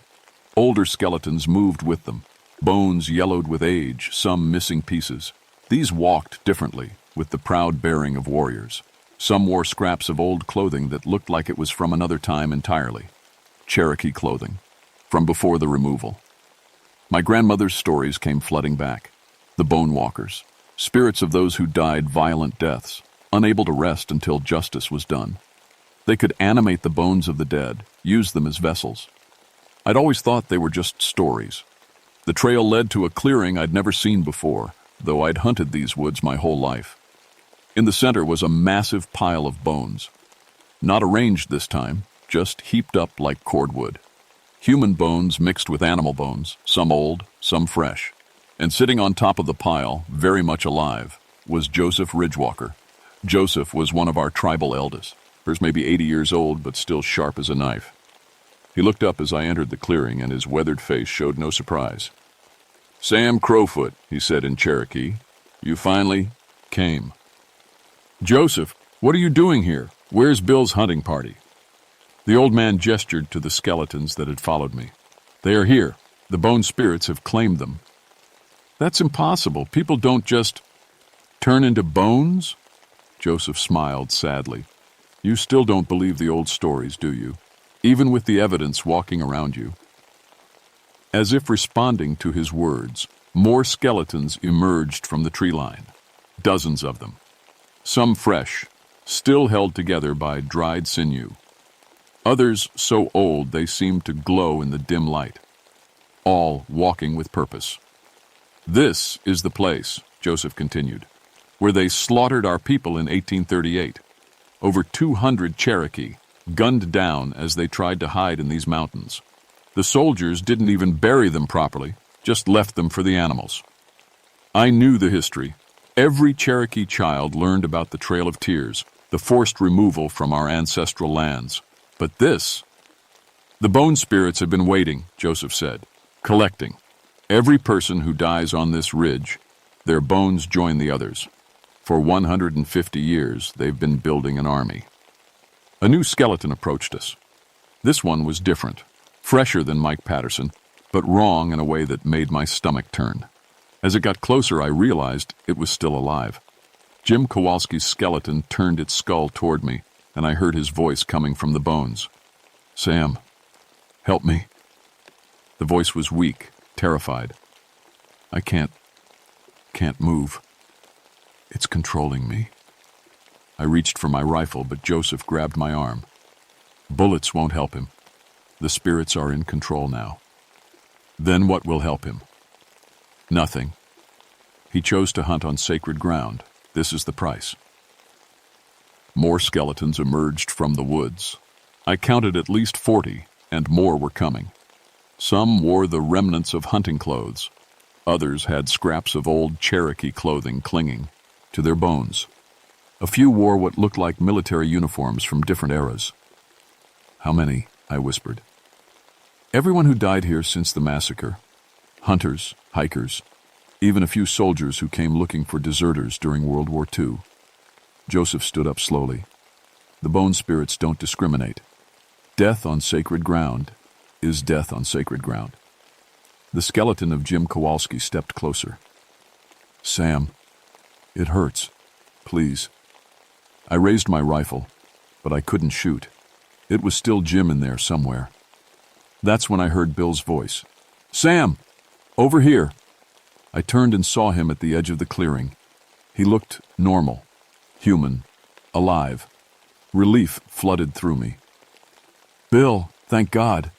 We need to get out of here. Something's wrong with..." "I know." Bill stepped into the clearing, and I saw that he cast no shadow. "I know exactly what's wrong." His skin began to change color, growing pale and translucent. Underneath, I could see bones. "The spirits gave me a choice," Bill said, his voice already sounding distant. "Fight them and become a skeleton slave, or serve willingly and keep my flesh a little longer." "Bill, no. I chose to serve." His skin was nearly transparent now. "They want something from you, Sam. They know you're Cherokee. They know your blood." Joseph nodded grimly. "Your great-grandmother was Little Dove. She survived the massacre here, hid in a cave for 3 days while the soldiers hunted down the others." I stared at him. "How do you know that?" "The spirits told me. They remember her. They remember everyone who lived and everyone who died." Joseph's eyes were sad. "That blood gives you a choice they don't offer others." The skeletons were forming a circle around us now, dozens of them clicking and tapping as they moved. The sound was like a percussion section made of death. "What choice?" I asked. Bill's flesh was almost gone now, just a thin layer of her bones. Join them willingly and keep your mind. Fight them and become a slave like the others. Or, his voice was barely a whisper. Or what? Joseph answered. Or help them finish what they started. They don't just want to collect bones, Sam. They want justice. They want revenge for the massacre. The bone spirits were communicating now, tapping out complex rhythms on their ribs, their skulls, the trees around us. It sounded almost like language, Cherokee language. They're planning something, I said. A march, Joseph confirmed. Down to the towns below. They have enough bones now to raise an army. Every person who's died on this ridge for a century and a half. They want to pay back what was done to our people. I looked at the skeletons surrounding us. Jim Kowalsski, still begging for help. Mike Patterson's bones, standing silent and patient. Bill, now just another walking skeleton but still aware. And behind them, the older bones. Cherokee warriors who'd been waiting over a century for justice. How many people live in the valley? I asked. Thousands, Joseph said quietly. The percussion of bones grew louder, more urgent. They were getting ready to move. The largest skeleton stepped forward, and I knew immediately this was their leader. It wore the remnants of a Cherokee war shirt and carried itself with the dignity of a chief. When it spoke, the voice came from all the bones around us, a chorus of the dead. Samuel Crowfoot, son of Margaret Crowfoot, great-grandson of Little Dove who hid in the caves while her people died. The voice was ancient, hollow, filled with decades of rage and sorrow. You know why we have waited. You know what was taken from us. I did know. Every Cherokee knew. Our land, our homes, our lives. Hundreds of thousands forced from their ancestral grounds, thousands dead on the trail west, and here on this ridge, a whole band of Cherokee massacred for refusing to leave. But this isn't justice, I said. Killing innocent people won't bring back the dead. Innocent? The bone chorus laughed, and it was the sound of wit and through empty skulls. They live on our stolen land. They profit from our bones buried beneath their towns. They have forgotten us entirely. More skeletons emerged from the forest. I thought there were dozens, but now I realized there were hundreds, maybe thousands. They filled the clearing and stretched back into the trees as far as I could see. Every person who died on this ridge, the chief's skeleton continued. Cherokee, white, black, young, old. Death makes us equal. Death makes us army. Joseph stepped forward. There is another way, the proper way. The bone army turned toward him as one, a forest of empty skulls. I offer myself freely, Joseph said in Cherokee. Take my bones, but let the boy choose his own path. Let him serve as he sees fit. Joseph, no. But the old man was already walking toward the bone chief. I am elder of the Eastern Cherokee. I have authority to speak for the living.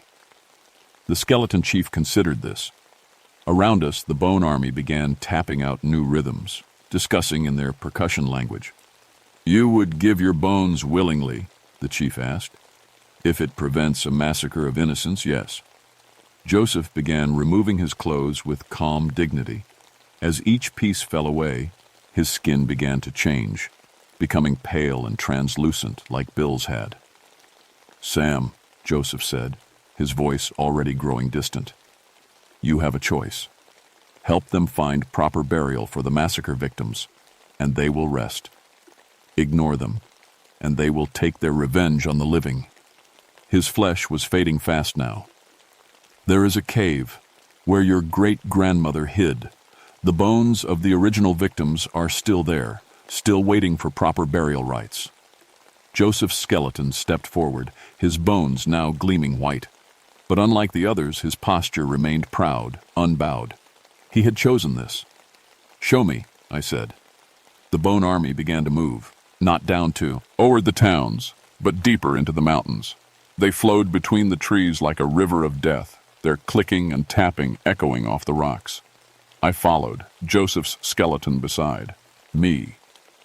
He moved differently now, with the ancient dignity of the bone walkers, but I could still sense the man he'd been in the way he occasionally glanced back to make sure I was keeping up. We climbed for what felt like hours. The path was treacherous, winding between massive boulders and around deep crevasses. This wasn't a place living people were meant to go. Finally, we reached a cave mouth hidden behind a waterfall that had mostly frozen in the cold. The Bone Army stopped, forming ranks outside the cave like honor guards. Inside, I found them. The original victims of the 1838 massacre. Over 200 skeletons, Cherokee men, women, and children, huddled together where they'd tried to hide from the soldiers. Some still held each other. A mother's bones cradled the tiny skeleton of an infant. These bones were different from the others. They didn't move or speak. They just lay there, waiting, abandoned, forgotten. They cannot become bone walkers, Joseph's skeleton explained, his voice now part of the chorus but still distinct. They died too quickly, too violently. Their spirits are trapped with their bones, unable to rest, unable to seek justice. I understood now. The bone walkers weren't the massacre victims. They were the spirits of those who'd died later, Cherokee and non-Cherokee alike, all bound together by the injustice that started here. "What do I need to do?" I asked. "You know the old ceremonies. Your grandmother taught you." She had, though I'd never paid much attention. Cherokee burial rites, songs for the dead, prayers to help spirits find their way to the nightland. I can't remember all the words. The bones will remember. Your great-grandmother is here. Her spirit knows the way. I knelt among the skeletons and began to sing. The Cherokee death song my grandmother had taught me when I was small. At first my voice cracked and wavered, but as I continued, other voices joined in. The Bone Army outside the cave began to sing too, their voices creating harmonies that echoed through the mountains. It was the most beautiful and terrifying sound I'd ever heard. As we sang, something changed in the cave. The bones began to glow with soft light, and I could see them, not as skeletons, but as they had been in life. Cherokee families dressed in traditional clothing, their faces peaceful now instead of terrified. Among them, I saw a young woman who looked like my grandmother, Little Dove. She smiled at me and nodded. The ceremony took all night, song after song, prayer after prayer, calling each spirit by name and helping them find their way to rest. As each one passed on, their bones crumbled to dust, finally free of the earth that had held them prisoner for so long. When dawn broke, the cave was empty except for dust and memories. I walked out of the cave to find the Bone Army waiting in perfect formation. But they were different now, peaceful. The rage that had driven them for over a century was gone. One by one, they began to fall apart. Not violently, but gently, like autumn leaves drifting to the ground. Jim Kowalski's skeleton looked at me one last time and mouthed, "Thank you," before crumbling to dust. Mike Patterson's bones collapsed with what sounded almost like a sigh of relief. Bill's skeleton held together longest. He walked over to me and somehow managed to smile despite having no flesh. "Thanks, Sam," he said in a voice like wind through dry leaves, "for not giving up on us." Then he too crumbled, his bones joining the dust of the others. Joseph's skeleton was the last to go. "It is finished," he said. "The massacre victims are at rest. The bone walkers have no more purpose." "What about you?" I asked. "I chose this path, but my choice is fulfilled." He looked toward the rising sun. "I can rest now too." And with that, the last of the bone walkers crumbled to dust. I hiked back down to my truck as the sun climbed higher. The forest was alive again, birds singing, squirrels chattering, wind rustling through the leaves. The silence that had blanketed the ridge was gone. At the ranger station, I filed my report. 8 hunters lost in an avalanche, bodies never recovered. It was a lie, but it was a lie that let families have closure without having to believe in bone walkers and Cherokee spirits.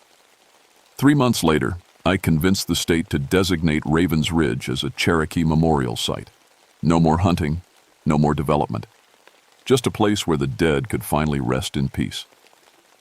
I still work as a ranger, but I'm different now. I listen to the old stories with new ears. I pay attention when the elders speak of sacred places and ancient spirits. And sometimes, on quiet nights when the wind is just right, I can hear echoes of the Bone Walkers' songs drifting through the mountains.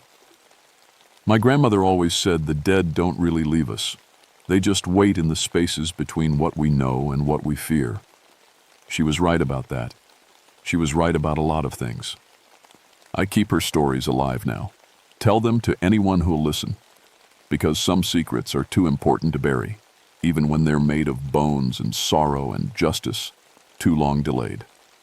The bone collectors of Ravens Ridge are gone, their purpose fulfilled. But somewhere in these ancient mountains, other spirits are waiting, other injustices seeking resolution. And when they call, I'll be ready to listen.